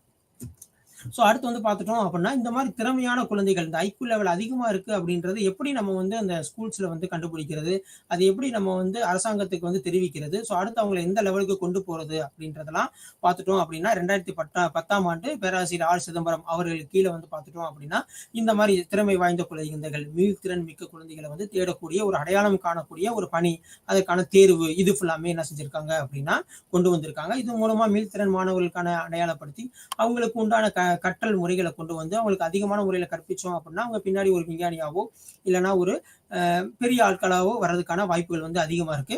ஸோ 3 முதல் 15 வயதுடைய திறமையான குழந்தைகளை அடையாளம் காண்கிறது. ஸோ இந்த மாதிரி ஒரு குழந்தைகளை என்ன செய்யணும் அப்படின்னா அடையாளம் காமிச்சு அவங்களுக்கு தகுந்த மாதிரி ஒரு லேர்னிங் மெத்தட்ஸ், கற்றல் கற்பித்தல் முறைகள் ரொம்ப அட்வான்ஸா கொண்டு போனோம் அப்படின்னா அவங்க அடுத்தடுத்த லெவலுக்கு ஈஸியா வந்து போயிடுவாங்க அப்படின்றதான் இதுல நமக்கு கூறுறாங்க. ஸோ இந்த மாதிரி குழந்தைகளை வந்து எவ்வாறு அடையாளம் காணுதல் அப்படின்றதுக்கு சில மாதிரிகள், சில மாடல்ஸ் வந்து கொடுத்துருக்காங்க. ஸோ ஃபர்ஸ்ட் நம்ம டிஸ்கஸ் பண்ணக்கூடியது வந்து பார்த்தோம்னா NIAS மாதிரி அப்படின்னு சொல்லக்கூடியது. இவங்க வந்து பார்த்துட்டோம்னா திறமையான குழந்தைகளை ஒரு 3 ஸ்டேஜஸ் வச்சு கொண்டு வந்து என்ன செஞ்சுறாங்க அப்படின்னம்னா அடையாளப்படுத்துறாங்க. ஸோ ஃபர்ஸ்ட் ஸ்டேஜ், அதுக்கப்புறம் பாஸ் பண்ணி அந்த ஸ்கில்ஸ் எல்லாம் முடிச்சதுக்கப்புறம் செகண்ட் ஸ்டேஜ், தேர்ட் ஸ்டேஜ் நம்ம நார்மலாக இருக்கக்கூடியது மாதிரி இங்கே இந்த மாடல்ஸ் வந்து ஃபாலோ பண்றாங்க. அடுத்து வந்து பார்த்துட்டோம் அப்படின்னா டெல்லி பல்கலைக்கழக மாதிரி, ஸோ டெல்லி யூனிவர்சிட்டி மாடல்ஸ் அப்படின்னு சொல்லக்கூடியது திறமையான குழந்தைகளை அடையாளம் காண்றாங்க. இவங்க எப்படி அடையாளம் காண்றாங்க அப்படின்னா, ஸோ நகர்ப்புற பகுதியில் இல்லை தலைநகரில் இருக்கக்கூடிய குழந்தைகளில் எந்த பள்ளிக்கூடத்தில் வந்து அதிகமான திறமையான வாய்ந்த குழந்தைகள் இருக்காங்க அப்படின்றத அண்டர்ஸ்டாண்ட் பண்ணக்கூடியதுக்கான ஒரு மெத்தட்ஸ் இவங்க வந்து ஃபாலோ பண்றாங்க. இவங்களும் அதே ஒரு 3 அடுக்கு தன்மை தான் இவங்க வந்து ஃபாலோ பண்றாங்க. ஸோ அடுத்து வந்து பார்த்துட்டோம் அப்படின்னா அகஸ்தியா சர்வதேச அறக்கட்டளை மாதிரி, இதை பொறுத்தளவுக்கு ஆந்திர பிரதேச பகுதியில் இருக்கக்கூடிய கிராமப்புற மாணவர்களை உள்ள திறமையான குழந்தைகளை அடையாளம் காணக்கூடிய ஒரு டெஸ்ட் அப்படின்றத. இப்போ டேலண்ட் டெஸ்ட் 8th ஸ்டாண்டர்டில் வைக்கிறாங்க அப்படின்னு சொல்லிட்டு சில ஸ்கூல்ஸில் நம்ம பேசியிருப்போம். ஸோ நம்மளோட மாணவர்கள் நம்மகிட்ட சொல்லியிருப்பாங்க. ஸோ இது ஃபுல்லாமே தான் இங்கே நம்ம டிஸ்கஸ் பண்ணுறது. அகஸ்திய சர்வதேச அறக்கட்டளை மாதிரி அப்படின்னு சொல்லக்கூடியது ஆந்திர பிரதேசத்தில் கிராமப்புற மீள்திறன் மாணவர்களை அடையாளம் காணுதல். ஸோ நம்ம பார்த்துக்கிட்ட மாதிரி டெல்லி பல்கலைக்கழக மாதிரியை பொறுத்தளவுக்கு நகர்ப்புற மீள்திறன் மாணவர்களை அடையாளம் காண்ற மாதிரி. ஸோ இந்த மெத்தட் வந்து பார்த்துட்டோம் அப்படின்னா கிராமப்புற மாணவர்களோட மீள்திறன் மாணவர்களை அடையாளம் காணக்கூடியது. ஸோ இது எப்படி எடுத்துக்கிறோம் அப்படின்னா பெற்றோர்களோட அடிப்படையிலையும் அடுத்த ஆசிரியர்கள் இவங்க வந்து நல்ல ஐக்யூ லெவல் ஹையா இருக்கான் அப்படின்றது இந்த டீச்சர்ஸ்க்கு தான் அண்டர்ஸ்டாண்ட் பண்ண முடியும். ஸோ அவங்க நல்ல சொசைட்டி இவங்களோட கருத்துக்கள் பிரகாரம் இது வந்து என்ன செஞ்சுக்கிறோம் அப்படின்னா ஏற்றுக்கிறோம். ஸோ அடுத்து வந்து பார்த்துட்டோம் அப்படின்னா சில இண்டிபெண்டன்ட் சுதந்திரமான அமைப்புகள் வந்து சில எக்ஸாம்ஸ் வந்து கண்டக்ட் பண்ணுவாங்க, சில தேர்வுகள் கண்டக்ட் பண்ணுவாங்க. ஸோ சயின்ஸ் எக்ஸிபிஷனாக இருக்கட்டும், அறிவியல் கண்காட்சி, ஒலிம்பியாட் அப்படின்ற ஒரு செயல்திறன் அடிப்படையில் குழந்தைகளோட ஐக்யூ லெவல்ஸ் ஹையா இருக்கக்கூடியது. சில இதில் வந்து ஸ்கூல்ஸில் வந்து சில எக்ஸாம்ஸ் வந்து கண்டக்ட் பண்ணுவாங்க. யாருக்கு வந்து அதிகமான மார்க் எடுக்கிறாங்களோ, அதிக மதிப்பெண் எடுக்கிறாங்களோ, அந்த ஸ்கேல்ஸை வந்து எப்படி வந்து கொண்டு வராங்க அப்படின்றத ஃபுல்லாமே இது கொடுப்பாங்க. ஸோ அந்த மாதிரி வந்து பார்த்துட்டோம் அப்படின்னா திறமையான குழந்தைகளுக்கான இந்திய அரசு நிதி உதவி மற்றும் திட்டங்கள். ஸோ 8th ஸ்டாண்டர்ட் இந்த டேலண்ட்ஸ் எக்ஸாம்ஸ் பாஸ் பண்ணோம் அப்படின்னம்னா ஸ்காலர்ஷிப் ப்ரொவைட் பண்ணுவாங்க. ஸோ இந்த மாதிரி இருக்கக்கூடிய அந்த சிஸ்டம் ஃபுல்லாமே அந்த என்னென்ன லிஸ்ட் அவுட் இருக்குது அப்படின்றது இதில் நம்ம டிஸ்கஸ் பண்ண போகிறோம். தேசிய திறமை தேடல் தேர்வு, நேஷனல் டேலண்ட் சர்ச் எக்ஸாமினேஷன் யார் கண்டக்ட் பண்ணுறாங்க அப்படின்னோம்னா NCERT. ஓகேவா? ஸோ நெக்ஸ்ட் வந்து பார்த்துட்டோம்னா பிரதான் மந்திரி புதுமையான கற்றல் திட்டம், இன்னோவேட்டிவ் லேர்னிங் ப்ரோக்ராம். இது யார் கண்டக்ட் பண்றாங்க அப்படின்னா ministry of educations India, government of India. அடுத்து இந்த நம்ம லாஸ்டா டிஸ்கஸ் பண்ண மாதிரி ஒலிம்பியாட் தேர்வு அப்படின்னு சொல்லக்கூடியது ஒரு இண்டிபெண்டான ஒரு மெத்தட்ல ஃபாலோ பண்ணக்கூடியது. இது வந்து பார்த்துட்டோம் அப்படின்னம்னா டிஸ்ட்ரிக்ட் லெவல்ல, அடுத்து வந்து நேஷனல் லெவல்லையும் இருக்கக்கூடிய அமைப்புகள் வந்து இந்த மாதிரி திறமையான குழந்தைகளை தேடக்கூடிய அடையாளப்படுத்தக்கூடிய ஒரு தேர்வுகளை வந்து என்ன செய்யறாங்க அப்படின்னா கண்டக்ட் பண்றாங்க. இது மூலமா மீள்திறன் குழந்தைகளை அடையாளம் காணும் வழிமுறை வந்து எளிமையாக்கப்பட்டுள்ளது. ஸோ அந்த மாதிரி நம்ம அடையாளம் காண்போம் அப்படின்னா அவங்களுக்கான நிதி உதவி கொடுத்து அவங்க அடுத்த லெவலுக்கு நம்ம எப்படி வந்து கொண்டு போகலாம் அப்படின்ற கான்செப்ட் ஃபுல்லாமே இந்த திறமையான குழந்தைகளுக்கான இந்திய அரசு செய்யக்கூடிய நிதி உதவி மற்றும் திட்டங்கள் அப்படின்னு சொல்லக்கூடியது. ஸோ அடுத்து வந்து பார்த்துட்டோம்னா நவோதயா வித்யாலயா. ஸோ நவோதயா ஸ்கூல்ஸ் அப்படின்னு சொல்லுவோம். ஸோ இது வந்து அங்கேயே தங்கி படிக்கக்கூடிய ஒரு பள்ளி.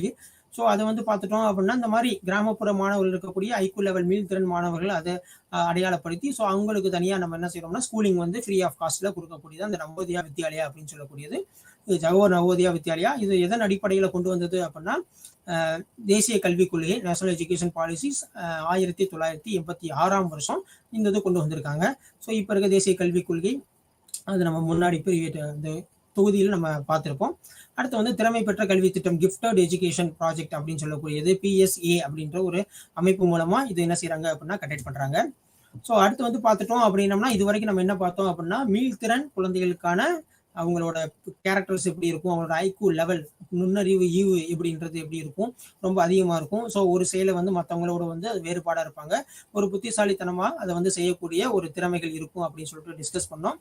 ஸோ அடுத்து வந்து பார்த்துட்டோம் அப்படின்னம்னா role of school psychologist in special education. So school psychologist அவங்களோட ரோல் என்ன, இதுதான் முக்கியமான இந்த பகுதியில் இந்த தொகுதியில் ரொம்ப முக்கியமான ஒரு பிரிவு.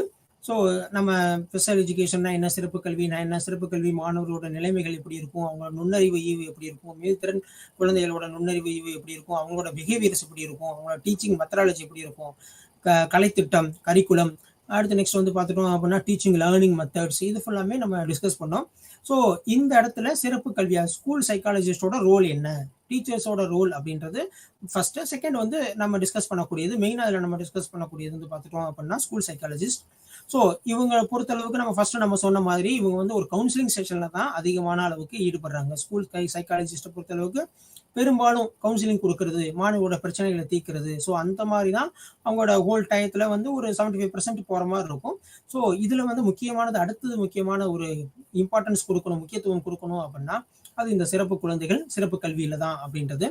ஸோ கற்றல் குறைபாடு மற்றும் அறிவுசார் குறைபாடு அப்படின்றது அந்த மன வளர்ச்சி குறைபாடு உள்ள மாணவர்களுக்கு பள்ளி உளவியாளர் மூலம் என்னன்னா அவங்க வந்து இந்த மாதிரி இவங்களுக்கு வந்து டீச்சிங் மெத்தட்ஸ் வந்து சேஞ்சஸ் பண்ணணும், கற்றல் உத்திகளை வடிவமைப்பது, டீச்சிங் மெத்தடாலஜி, இந்த மாதிரி டீச்சிங் லேர்னிங்ஸ் வந்து கொடுக்கணும்.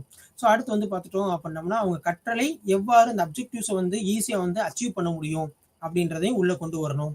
ஃபார் எக்ஸாம்பிள்ஸ் நம்ம ஒரு சிலபஸ் எடுத்துட்டோம் அப்படின்னா லேர்னிங் அப்ஜெக்டிவ்ஸ் அப்படின்னு சொல்லிட்டு ஃபர்ஸ்டே கொடுத்துருப்பாங்க. ஸோ அந்த கற்றலோட இலக்கு என்ன, இது மூலமா படிக்கிறது மூலமா நீங்க என்ன புடிச்சுக்கிறீங்க அப்படின்றது ஃபுல்லாமே. ஸோ அதை வந்து அடைகிறதுக்கான வழிமுறைகளை யாரு வந்து வடிவமைப்பா வந்து பார்த்துட்டீங்க அப்படின்னம்னா இந்த ஸ்கூல் சைக்காலஜிஸ்டோட ரோல் வந்து ரொம்ப இம்பார்ட்டன்ட்.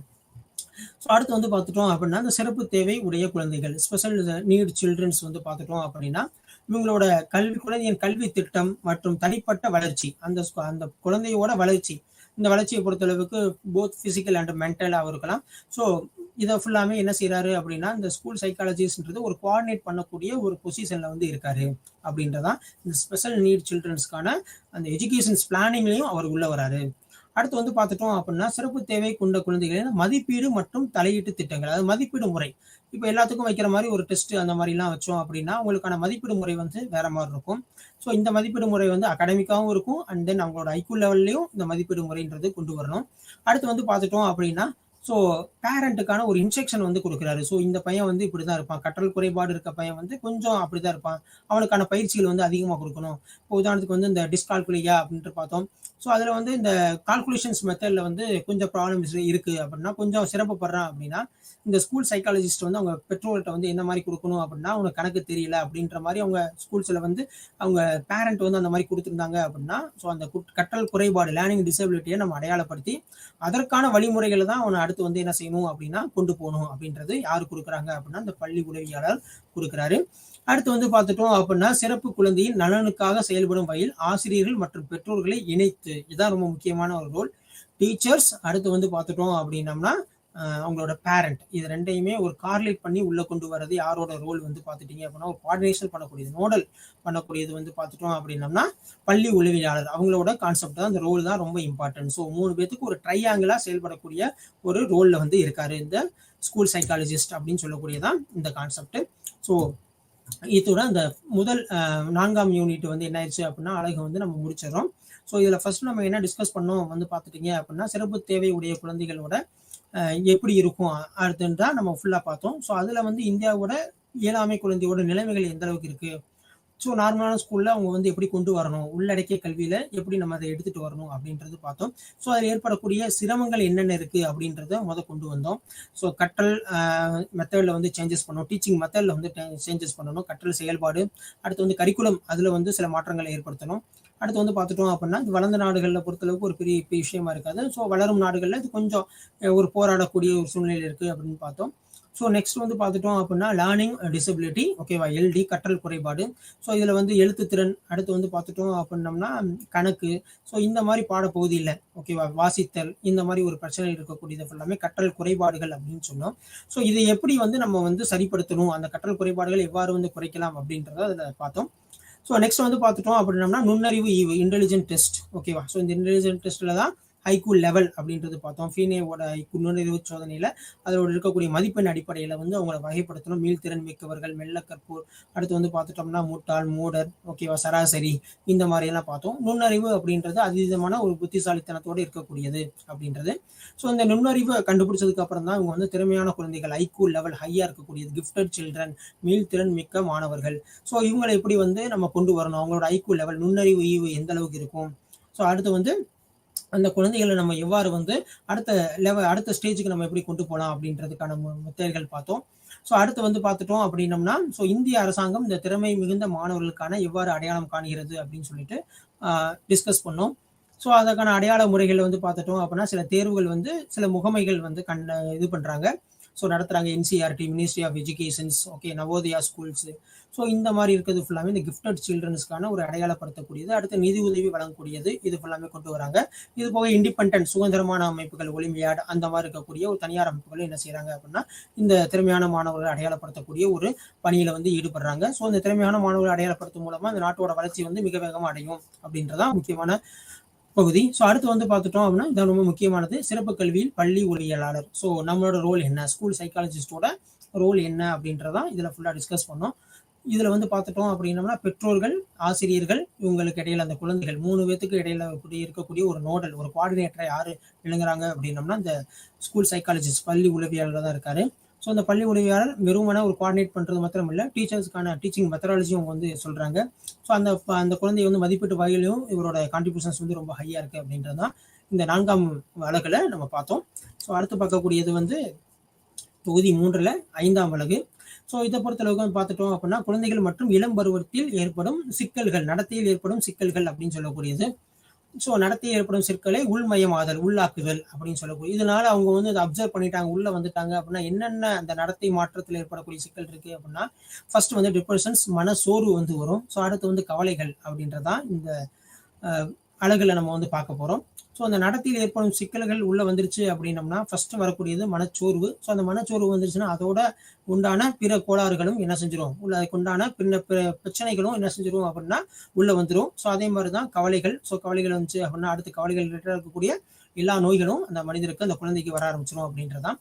ஸோ ஃபர்ஸ்ட் வந்து பார்த்துட்டோம் அப்படின்னா, பிஹேவியர் ப்ராப்ளம்ஸ் அப்படின்னு சொல்லக்கூடியது உள்மயமாதல் அப்படின்னா, ஸோ உளவியல் மற்றும் சமூகவியல், சோசியாலஜியோட ஒரு கான்செப்ட் வந்து பார்த்துட்டோம் அப்படின்னா, உள்மயமாக்கல் என்பது மனப்பான்மை, மதிப்புகள், தரநிலை மற்றும் மற்றவரின் கருத்துக்களை ஒருவரின் சொந்த அடையாளம் அல்லது சுய உணர்வுடன் ஒருங்கமைத்து. ஸோ மற்றவங்களோட கான்செப்ட் எப்படி இருக்கு, நம்மளோடது எப்படி, அதோட எந்த அளவுக்கு கோஆர்டினேட் ஆகுது அப்படின்றதான் அந்த அளவுக்கு என்ன செய்யறதுன்னா மற்றவோட ஒரு ஈக்குவலா போறது, ஒத்து போறது அப்படின்னு சொல்லக்கூடியது அந்த உள்மயமாக்கல் அப்படின்னு சொல்லக்கூடியது. ஸோ இது இல்லாத இதுல வந்து பார்த்துட்டோம் அப்படின்னா, மனச்சோர்வு அப்படின்றது ரொம்ப முக்கியம். இதை பொறுத்தளவுக்கு வந்து பல பேருட்டு இதை வந்து அழைச்சிருக்காங்க, மனத்தளர்ச்சி, மனச்சோர்வு, உள்சோர்வு, ஸோ மன வெறுப்பு. ஸோ இது ஃபுல்லாமே வந்து நம்ம என்ன ஒரு காமன் நேம் கொடுத்துறோம் அப்படின்னா மனச்சோர்வு அப்படின்னு கொடுத்துட்டோம். ஸோ ஏதாச்சும் நம்ம ஒரு ட்ரை பண்ணி அது கிடைக்கல அப்படின்னா அப்படியே அப்செட் ஆகிட்டு நம்ம உட்காந்துருது. ஓகேவா? டிப்ரெஷன்ல போயிறது அப்படின்னு சொல்லக்கூடிய கான்செப்ட் தான் இதுல வரக்கூடியது. மனச்சோர்வு அப்படின்னு சொல்லக்கூடியது. இந்த மனச்சோர்வு ஏற்பட்டுருச்சு அப்படின்னா, நம்ம அடுத்து எந்த ஒரு வேலையிலயும் நம்ம வந்து என்ன செய்ய முடியாது அப்படின்னா, ஒரு சுதந்திரமான ஈடுபட முடியாத அளவுக்கும், இதுலயுமே ஒரு ஆர்வம் இல்லாத ஒரு அளவுக்கும், அது படிப்பாகட்டும், மற்ற வேலைகளாகட்டும், எல்லாத்துலயுமே என்ன செஞ்சுரும் அப்படின்னா, ஒரு நெகட்டிவ் தாட்ஸ வந்து என்ன செஞ்சுரும் அப்படின்னா, கொண்டு வரவான வாய்ப்புகள் வந்து அதிகமா இருக்கும். ஒரு அசாதாரண மனநிலை, ஒரு சாதாரணமான ஒரு மனநிலையில இருக்க மாட்டாங்க. ஸோ இப்படி இருக்கும்போது என்ன இருக்கும் அப்படின்னா, அவங்களோட கவலைகள் ரொம்ப அதிகமா இருக்கும். ரொம்ப குழப்பமா இருக்கும். ஸோ அடுத்து வந்து பார்த்துட்டோம் அப்படின்னம்னா, நமக்கு இனிமேல் எதுவுமே இல்ல அப்படின்ற ஒரு ஐசோலேஷன்ல வந்துருவாங்க. நமக்கு ஹெல்பிங் யாருமே கிடையாது. நமக்கு யாருமே வந்து ஒரு எக்ஸ்பெக்ட் பண்ணக்கூடியதில்ல. எதிர்பார்ப்பற்றவர்களாகவும், மதிப்பற்றவர்களாகவும், குற்ற உணர்வு மிக்கவர்களாகவும். ஸோ நம்மளால தான் இது நடந்துருச்சு அப்படின்ற மாரி உள்ள வந்துருவாங்க. ஸோ இதெல்லாம் இருந்தாலே அவங்க என்ன செய்ய முடியாது? ஒரு காமா, ஒரு அமைதியா இருக்க முடியாது. ஸோ ஃபர்ஸ்ட் எத வந்து அட்டாக் பண்ணும் அப்படின்னு வந்து பார்த்துட்டீங்க அப்படின்னா, அமைதியற்றவர்களாக இவங்க வந்து என்ன செய்வாங்க அப்படின்னா, அவங்கள தன்னை அனலைஸ் பண்ண ஆரம்பிப்பாங்க. ஸோ இது ஃபுல்லாமே எது மூலமா ஏற்படும் அப்படின்னா, அந்த ஒருவரோட மனச்சோர்வு வந்து அதிகரிக்கும்போது தான். ஸோ இந்த மனச்சோர்வு அதோட தொடர்ச்சி வந்து எப்படி இருக்கும் அப்படின்றது நம்ம வந்து பார்க்க போறோம். ஃபர்ஸ்ட் வந்து பார்க்கக்கூடியது உணர்ச்சி அடிப்படையில. ஸோ அடுத்து வந்து அறிவாற்றல், அதுக்கப்புறம் நடத்தை. ஸோ இந்த உணர்ச்சி அடிப்படையில இயல்பா இருக்கவங்க எப்படி இருப்பாங்க? ஓகே, உணர்ச்சி வசம் பயப்படுறது, எமோஷனலா இருக்கிறது அப்படின்றது நார்மலா இருக்கவங்க, மனச்சோர்வு வந்து இல்லாம இருக்கவங்க, இயல்பான இருக்கவங்க நல்ல மனநிலையில இருப்பாங்க. ஓகேவா? ஸோ நார்மலா அவங்களோட டே டு டே லைஃப்ப வந்து ரன் பண்ணுவாங்க. ஸோ லேசான மன எரிச்சல், மனச்சோர்வு இருக்கவங்க வந்து எப்படி இருப்பாங்க அப்படின்னா, அவங்க எப்பவுமே எரிச்சலாக உணர்கிறார்கள். ஸோ அவங்க எப்பவுமே எரிச்சலா இருக்க மாதிரியும், அடுத்தவங்கள பார்க்கும்போது இருக்க மாரி இருக்கும். அடுத்து இந்த மனச்சோர்வு வந்து மிதமான முறையில அவங்ககிட்ட இருந்துச்சு அப்படின்னா, எப்பயுமே வந்து ஷேடாவே இருப்பாங்க. ரொம்ப வருத்தமா இருப்பாங்க. சோகம், கண்ணீர் அந்த மாரி இருக்கும்.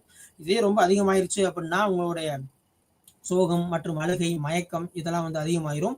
மனச்சோர்வு மேலும் கடுமையா இருக்கும்போது பார்த்துட்டோம் அப்படின்னம்னா, ஸோ கடைசியில என்ன வரும்னா, நம்பிக்கையற்ற உணர்வு அப்படின்றதா வரும்.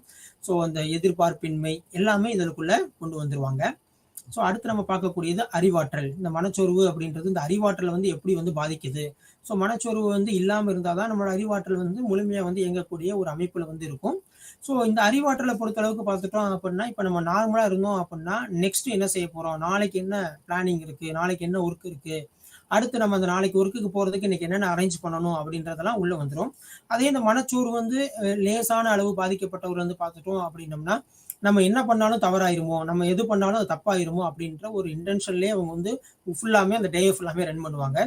அடுத்து இந்த மனச்சோர்வு வந்து மிதமான நிலையில இருந்துச்சு அப்படின்னம்னா, ஸோ அவங்களோட இது வந்து பார்த்துட்டோம்னா, நடத்தையில் சவறு செய்தல். நம்ம இது பண்ணோம்னா தப்பாயிரும். ஸோ அந்த மாரி எதிர்மறையான எண்ணங்கள், நெகட்டிவ் தாட்ஸ் வந்து என்ன செஞ்சிரும் அப்படின்னா, கிரியேட் ஆகுறதுக்கு சான்சஸ் வந்து அதிகமா இருக்கு. ஸோ இதே வந்து கொஞ்சம் கடுமையா இருந்துச்சு அப்படின்னம்னா, ஸோ அவங்களோட ஃபியூச்சர்ஸ பத்தி ஒரு நம்பிக்கையே இருக்காது.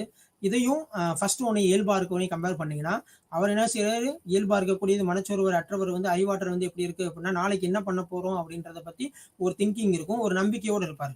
அதே வந்து மனச்சோர்வு வந்து அதிகமானவர் வந்து பார்த்துட்டோம் அப்படின்னா, எதிர்காலத்த பத்தி அவங்களுக்கு வந்து ஒரு திங்ஸே இருக்காது. ஸோ இன்னைக்கு டே போனா போதும் அப்படின்ற மாரி தான் இருக்கும். ஸோ சுய தீங்கு விளைவிக்கும் எண்ணங்கள்.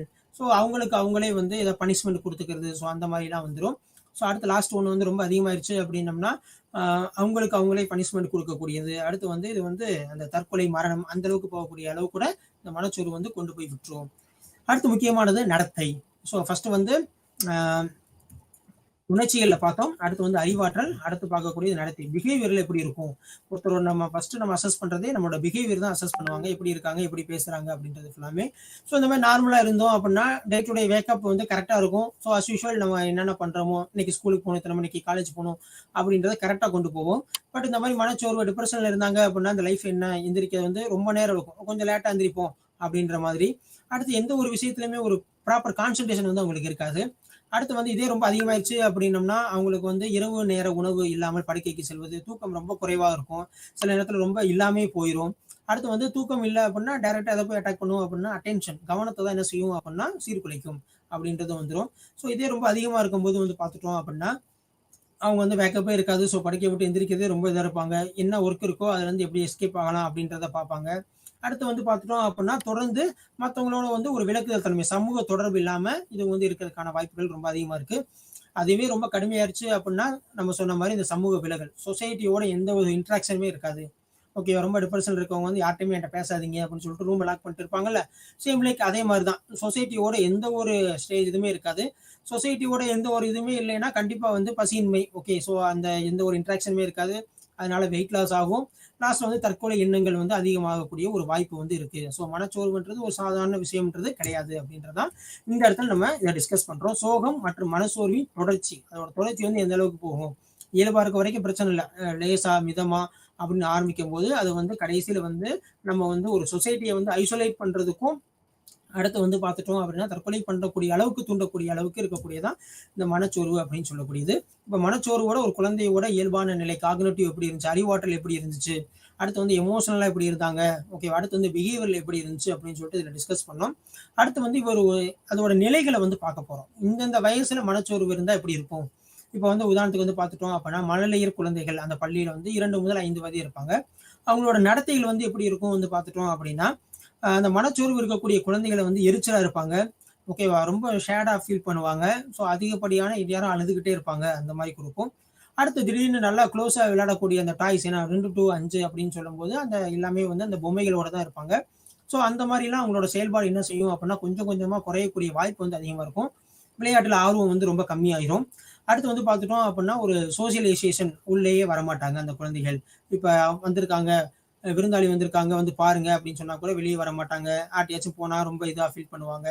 அடுத்து வந்து ரொம்ப டயர்டா இருக்கக்கூடியது, அடுத்து ஹெட்டேக் அண்டது, வயிற்று வலி அப்படின்றது ஏற்படக்கூடியதெல்லாம் இதுல வரும். இது எப்போதுனா நடத்தை மாற்றத்துல.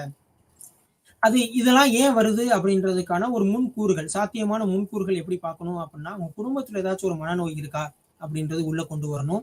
ஸோ அந்த குடும்ப வரலாற்று தற்கொலை முயற்சி ஏதாச்சும் அந்த மாதிரி அவங்க பேரண்ட் ஏதாச்சும் பண்ணியிருக்காங்களா, அவங்களோட ஹெரிடிட்டி எப்படி இருக்கு அப்படின்றது பார்க்கணும்.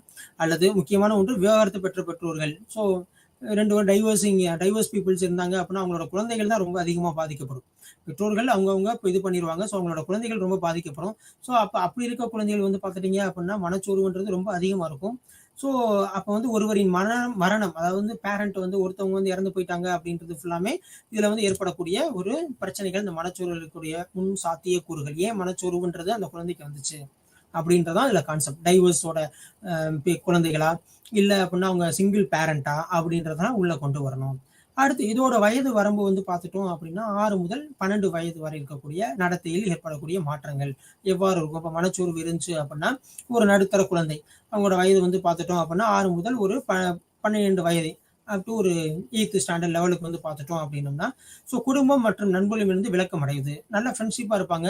அதுக்கப்புறம் என்ன செஞ்சிருவாங்க அப்படின்னா இந்த மாதிரி மனச்சோர்வு அதிகமாயிருச்சு அப்படின்னா அவங்க குடும்பத்தை விட்டு என்ன செய்யறது, விளக்கம் அடைகிறது, தனியமைப்படுத்தி கொள்ளுது. அடுத்து வந்து நண்பர்கள் இதெல்லாம் ஃபுல்லாத்தையுமே ஐசோலேட் பண்ணக்கூடியது.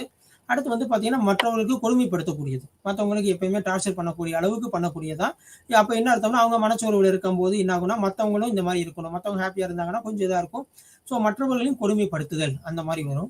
அடுத்து வந்து பார்த்தோம்னா தூக்கம் தொடர்பான பிரச்சனைகள். ஸோ அவங்களுக்கு வந்து நல்ல ஸ்லீப்பிங்கே வந்து இருக்காது. ஏன் அப்படின்னா முன்னாடியே நம்ம நிறைய டிஸ்கஸ் பண்ணோம், இந்த மாதிரி மனச்சோர்வு இருக்கும்போது என்ன இருக்கும் அப்படின்னா நாளைக்கு என்ன செய்ய போறோம் அப்படின்ற ஒரு பயம் ஏற்படும். ஸோ அந்த பயத்தின் காரணமா என்ன செய்ய முடியாது அப்படின்னா தூக்கமின்மை இருக்கும், பசியின்மை, இது ஃபுல்லாமே வந்துடும். இந்த பசியின்மையை தொடர்ந்து என்ன செஞ்சிடும் அப்படின்னா இடை இழப்பும் வந்து வர ஆரம்பிச்சிடும். அடுத்து உணவு தொடர்பான பிரச்சனைகள் எல்லாமே வந்துடும். அடுத்து வந்து பார்த்துட்டோம் அப்படின்னா பிரிவினை கவலை அப்படின்னு சொல்லக்கூடியது. அவங்களோட பெற்றோர்கள் இல்லை வந்து அவங்களோட கார்டியன் அவங்கள்ட்ட இருந்து என்ன செய்வாங்க அப்படின்னா ஐசோலேட் பண்ணுவாங்க, பிரிப்பாங்க. ஸோ அந்த மாதிரி ஒரு கவலைகள் வந்து இதுல வந்து ஏற்படும் அப்படின்றதான் இந்த இதுல. அடுத்து வந்து பார்த்துட்டோம் அப்படின்னம்னா ஸோ அவங்களோட நடத்தைகளை பொறுத்தளவுக்கு கவனிக்கும் திறன் ரொம்ப கம்மியாகுது. ஓகேவா, நம்ம ஸ்கூல்ஸ்ல ஏதாச்சும் ஒரு இன்ஸ்ட்ரக்ஷன் கொடுத்தோம் அப்படின்னா அவங்க அதை கரெக்டாக லிசன் பண்ண மாட்டாங்க, அந்த ஒர்க்கை கரெக்டாக பண்ணிட்டு வர மாட்டாங்க. அப்படின்றதெல்லாம் அந்த மனச்சோர்வு இருக்கக்கூடிய ஒரு குழந்தைகளுக்கான ஒரு பாதிப்பை ஏற்படுத்தக்கூடியது. அடுத்து வந்து ஸ்கூல்ஸ்க்கு வந்து அந்த குழந்தைகள் வந்து என்ன செய்ய மாட்டாங்க அப்படின்னா போக மாட்டாங்க. ஏன்னா ஸ்கூல்ஸ் நம்ம ஆல்ரெடி டிஸ்கஸ்டு சோசியலைசேஷன், ஓகே, சமூகமயமாதல் அப்படின்றது. ஸோ அங்கே போனோம்னா கண்டிப்பாக வந்து அடுத்த சமூகத்தோட அந்த சமூகமயமாதலோட நம்ம உள்ள ஒரு அங்கமாயிருவோம். பட் இந்த மாதிரி மனச்சோர்வு இருக்குங்க வந்து பொறுத்தளவுக்கு நம்ம ஐசோலேஷன் அப்படி தனிமைப்படுத்துதல் அப்படின்றத நம்ம பார்த்தோம். ஸோ அதனால என்ன செய்ய மாட்டாங்க அப்படின்னா பள்ளி செல்ல மறுப்பு, இது 2மே இருந்துச்சுனாலே அவங்களோட கல்வி செயல்திறன் இல்லைன்னா கல்வியோட திறன் வந்து என்ன செஞ்சிடும் அப்படின்னா குறைய ஆரம்பிச்சிடும். அடுத்து வந்து பார்த்துட்டோம் அப்படின்னா மதிப்பற்ற எண்ணங்கள், தன்னைத்தானே காயப்படுத்தி கொள்ளுதல். ஸோ அவங்களுக்கு ஒரு பனிஷ்மெண்ட் கொடுத்துக்கிறது. ஓகே, ஸோ இந்த மாதிரி நம்ம பண்ணிட்டோம், மனச்சோர்வு இருந்துச்சுன்னா ஸோ தன்னைத்தானே ஒரு காயப்படுத்தல், அது செல்ஃப் பனிஷ்மெண்ட் அப்படின்னு சொல்லக்கூடியது. ஸோ அது ஃபுல்லாமே என்ன செஞ்சிருவாங்கன்னா அந்த மாதிரி குழந்தைகள் ஃபுல்லாமே கொடுக்கறதுக்கான வாய்ப்பு வந்து ரொம்ப அதிகமாக இருக்கும். ஸோ இதற்கான சாத்தியக்கூறு இந்த மாதிரி நடுத்தர குழந்தைகள் இருக்கக்கூடியதில் வந்து பார்த்துட்டோம் அப்படின்னா 6 முதல் 12 வயது வரை சாத்தியக்கூறுகள் என்ன இருந்துச்சு அப்படின்னா உங்களுக்கு பெற்றோர்கள் சார்ந்த பிரச்சனைகள். ஸோ அவங்க பெற்றோர்கள் வந்து ஒரு மியூச்சுவலாக இல்லாமல் டைவர்ஸ் வாங்கிட்டு போனவங்களா இருப்பாங்க. ஸோ அவங்களோட பெற்றோர்கள் வந்து சரியாக இல்லாமல் இருக்கக்கூடியது. ஸோ அந்த மாதிரி பெற்றோர்கள் சரியாக இல்லை அப்படின்னா அந்த குழந்தைகளுக்கு வந்து என்ன செஞ்சிரும் அப்படின்னா அந்த மனச்சோர்வு வந்து ஏற்பட ஆரம்பிச்சிடும். அதே மாதிரி சகாக்கள் அவங்களோட ஃப்ரெண்ட்ஸோட என்ன செய்யணும்னா அந்த ஆதரவு வந்து என்ன செய்யணும்னா குறைய ஆரம்பிச்சிடும். ஏன் அப்படின்னா இவங்க வந்து ஒரு ஐசோலேஷனே வந்து லைக் பண்ணிட்டு போயிடுவாங்க, தனிமைப்படுத்துதலே உள்ள போயிடுவாங்க. ஸோ அதனால ஃப்ரெண்ட்ஷிப் வந்து பார்த்துட்டோம் அப்படின்னா ரொம்ப குறைய ஆரம்பிச்சிடும்.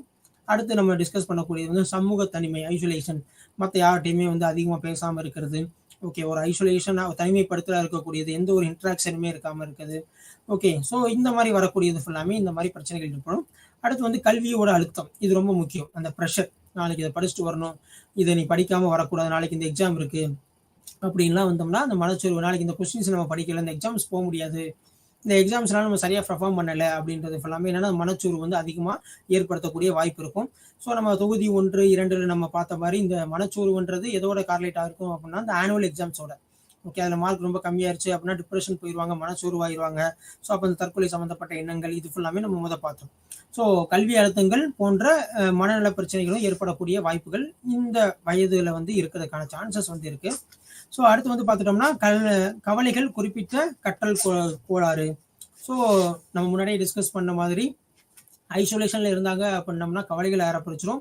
அடுத்து அவங்க ஸ்கூல்ஸ்க்கு சரியாக போக மாட்டாங்க. அப்படின்றப்ப குறிப்பிட்ட கற்றல் கோளாறு, லேர்னிங் டிசபிலிட்டியும் இதில் வர ஆரம்பிச்சிடும் அப்படின்றதான் இந்த கான்செப்ட். ஸோ அடுத்து முக்கியமானது, ஸோ இந்த மனச்சோர்வு இருக்கிறதுனால இந்த இளமை பருவத்தில், அதாவது இந்த வயசு வந்து 13 to 18, அவங்களோட பிஹேவியர்ஸ் வந்து டோட்டலி இதில் வந்து சேஞ்சஸ் ஆகிரும். ஒரு நம்பிக்கையின்மையோட இருப்பாங்க. ஸோ ஃபியூச்சர்ஸை பற்றி ஒரு பிளானே இருக்காது. நம்ம என்னதெல்லாம் பண்ண போகிறோம் அப்படின்ற மாதிரி ஒரு கான்செப்டில் உள்ளே கொண்டு வருவாங்க.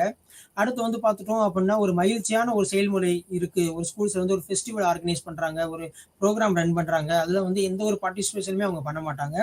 அடுத்து வந்து பார்த்துட்டோம் அப்படின்னா அவங்களுக்கு அவங்களே வந்து பார்த்துட்டோம்னா சுய மதிப்பு, சுய மரியாதை அப்படின்றது ரொம்ப குறையிற மாதிரி ஃபீல் பண்ணுவாங்க. அடுத்து இருக்கக்கூடிய பொருட்களோட சேதப்படுத்துறது. ஓகே, இதை நிறைய இடத்துல நம்ம பார்த்துருப்போம். ஸோ பஸ்ஸில் பேர் எழுதுறது எல்லாத்துலேயும் ஆரம்பிக்கக்கூடியதான். ஸோ அந்த இருக்கிற பொருட்களை வந்து துஷ்பிரயோகம் பண்ணக்கூடிய ஒரு மெத்தட்லையும் வருவாங்க. ஸோ சுய தீங்கு விளைவிக்கும் போக்கு, ஸோ தன்னைத்தானே வந்து பனிஷ்மெண்ட் கொடுத்துக்கக்கூடிய வந்து போக்கு வந்து நடைமுறை, அந்த பிஹேவியர் வந்து என்ன இருக்கும் அப்படின்னா சேஞ்சஸ் வரக்கூடிய சான்சஸ் இருக்கும் இந்த மனச்சோர்வு மூலமா. ஸோ இதற்கான முக்கியமான சாத்தியக்கூறு என்ன அப்படின்னா, ஏன்னா இந்த வயது வந்து 13 முதல் 18 இந்த குமரப்பருவம் அப்படின்னு சொல்லக்கூடிய ஒரு வயது முறை. ஸோ இதில் வந்து பார்த்துட்டோம் அப்படின்னம்னா இந்த பெற்றோர்கள் குழந்தையோட மோதல்கள், ஸோ 2 பேருக்கும் இடையில இருக்கக்கூடிய ஒரு என்ன சொல்லக்கூடிய ஒரு மோதல். ஏன்னா அப்போ அது வரைக்கும் நம்ம சொல்றது எல்லாத்தையும் கரெக்டாக ஒபே பண்ணியிருப்பாங்க. ஸோ அந்த வயசுல தான் என்ன ஆகும் அப்படின்னா அந்த குமரப்பருவத்தில் தனக்கு எல்லாமே தெரியும் அப்படின்ற எண்ணங்களும் வளர ஆரம்பிக்கும். ஸோ ஆனால் இந்த மனச்சோர்வும் இதில் வந்து கலந்துக்கிறதுனால அவங்களோட இன்ட்ராக்ஷன்ஸ் வந்து பார்த்துட்டோம் அப்படின்னா ஒரு நெகட்டிவ் தாட்ஸ்லேயே தான் இருக்கும் அப்படின்றதான் இதில் வந்து டிஸ்கஸ் பண்ணுறாங்க. ஸோ அடுத்து நம்ம பார்க்கக்கூடியது, ஸோ இது வரைக்கும் நம்ம பார்த்தது இந்த நடத்தையில் ஏற்படக்கூடிய சிக்கல்கள், இந்த உள்மயமானதுனால என்னென்ன சிக்கல்கள் ஏற்படுது. அடுத்து இந்த மனச்சோர்வு அப்படின்றது ரொம்ப நம்ம டிஸ்கஸ் பண்ணோம். இந்த மனச்சோர்வு வந்து 3 நிலைகள்ல வந்து நம்ம பார்த்தோம். ஃபர்ஸ்ட் வந்து உணர்ச்சி பூர்வமா எப்படி இருந்துச்சு, இயல்பா இருந்தாங்க அப்படின்னா அவங்களோட உணர்ச்சி பூர்வமா அந்த டே டு டே லைஃப் நார்மலா போகும். அந்த வாழ்க்கை முறைன்றது எந்த ஒரு பிரச்சனையும் இல்லாம நாளைய தேர்வு என்னவா இருக்கும் அப்படின்ற நோக்கி வந்து அவங்களோட பயணம் வந்து போகும். அதே வந்து மனச்சோர்வு லேசான அளவுக்கு ஆரம்பிச்சிச்சு அப்படின்னா அவங்களுக்கான நம்பிக்கைகள் வந்து என்ன செய்யும் அப்படின்னா குறைய ஆரம்பிக்கும். அதே வந்து இயல்பாக மிதமான இல்லது வந்து அதிகமான மிக அதிகமான நிலைமைக்கு போகும்போது என்ன இருக்கும் அப்படின்னம்னா அந்த உணர்ச்சி சார்ந்ததில் பொறுத்தளவுக்கு வந்து மரணம் வரைக்கும் போகக்கூடிய ஒரு வாய்ப்புகள் இருக்கு. அடுத்து வந்து நடத்தை, இந்த மனச்சோர்வு வந்து எதை வந்து நடத்தை, இந்த பிஹேவியர் சேஞ்சஸ் வந்து எப்படி இருக்கும் அப்படின்றதான் அதுல ஃபுல்லாமே பார்த்தோம். அடுத்து நெக்ஸ்ட் வந்து பார்த்தோம், ஸோ மனச்சோர்வு ஒரு அம்சமாக கொண்ட பிற குறைபாடுகள் அப்படின்றது அதோட நிலைகள் ஃபுல்லாமே நம்ம டிஸ்கஸ் பண்ணோம். எந்தெந்த நிலைகள்ல இருக்கு அப்படின்றது நம்ம டிஸ்கஸ் பண்ணோம். ஸோ ஒவ்வொரு நிலைகள், அதாவது வந்து பிரைமரி எஜுகேஷன்ல எப்படி இருக்கு, அடுத்து வந்து அடலசன்ஸ்ல எப்படி இருந்துச்சு, ஸோ அவங்களோட பிஹேவியர்ஸ் வந்து எப்படி இருக்கும். இதுல முக்கியமானது நம்ம எதை பார்த்தோம் அப்படின்னா சமூகத்துல இருந்து விளக்கம் அடையக்கூடியது, அவங்கள தனியே வந்து தனிமைப்படுத்தக்கூடியது. அடுத்து வந்து செல்ஃப் பனிஷ்மெண்ட், ஓகேவா, தன்னைத்தானே தீங்கு விளைவித்துக் கொள்ளுதல். ஸோ இந்த மாதிரி அடுத்து வந்து தற்கொலை முயற்சி. ஸோ இந்த மாதிரி தான் என்ன செஞ்சுட்டாங்க அப்படின்னா இந்த நடத்தை மாற்றத்தில் ஏற்படக்கூடிய பிரச்சனைகள், முக்கியமாக இந்த மனச்சோர்வு இருக்கக்கூடிய பிரச்சனைகள்ல நம்ம இது ஃபுல்லாமே பார்த்தோம். ஸோ இதுல முக்கியமா நம்ம பார்த்தது இந்த இளமை பருவத்தில் இருக்கக்கூடிய இந்த 13 முதல் 18 வயசு இருக்கக்கூடிய நடத்தை மாற்றங்கள். இதை நம்ம முன்னோக்கி பார்த்தோம் அப்படின்னா அவங்க பெற்றோர்களுக்கும் அவங்களுக்கும் உண்டான ஒரு பிரச்சனைகள் என்ன இருக்கு, ஸோ இல்லை அவங்க வந்து டைவர்ஸ் சிங்கிள் பேரண்டா அப்படின்றது நம்ம பார்க்கணும். ஸோ அடுத்து வந்து எதிர்காலத்தை பற்றி எந்த ஒரு ஃபியூச்சர் பிளானுமே இருக்காது. ஏன்னா அந்த 13 to 18 வயசுன்றது மிக முக்கியமான ஒரு அடலசன்ட் ஸ்டேஜ். ஸோ அடுத்து நம்ம என்ன செய்யணும் அப்படின்றதான் இதுல நம்ம பார்த்தோம்.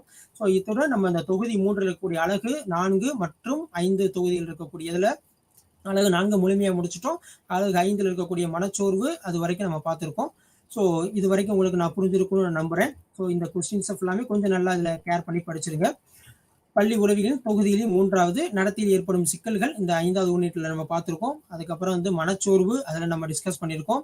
இதோட வகைகள் நம்ம பார்த்தோம். இந்த வகைகள் வந்து ரொம்ப முக்கியமானது. ஒவ்வொரு தரத்திலையும் எப்படி இருக்கு அப்படின்றது 2 முதல் 5 வரை எப்படி இருந்துச்சு, அவங்களுடைய பிஹேவியர் நடத்தை வந்து எப்படி இருக்கு, அதற்கான காரணங்கள் என்ன, அடுத்து வந்து இளமை பருவத்தோட நடத்தை வந்து எவ்வாறு இருந்துச்சு, அந்த நடத்தைக்கான காரணங்கள் என்ன, முன்னோக்கு பருவம் என்ன இருந்துச்சு, அடுத்து நடுத்தர குழந்தைகளோட நடத்தை மாறுபாடு என்ன, பள்ளிக்கு செல்ல மறுப்பு, மோசமான கல்வித்திறன். ஏன்னா பள்ளிக்கு அவங்க சரியா ஸ்கூலுக்கு போல அப்படின்னா அவங்களோட அட்டென்ஷனும் என்ன ஆகும் அப்படின்னா டிக்ரீஸ் ஆகும். கவனிக்க திறன் குறைவது, பள்ளிக்கு செல்ல மறுத்தல், ஓகே, மோசமான கல்வி நிலை. இது மூலமா என்ன செய்யுது அப்படின்னம்னா இந்த சிக்கல்கள் வரக்கூடிய ஆரம்பிக்குது. ஸோ இது மீதி இருக்கக்கூடிய நம்ம அடுத்த வகுப்புல பார்ப்போம். நன்றி.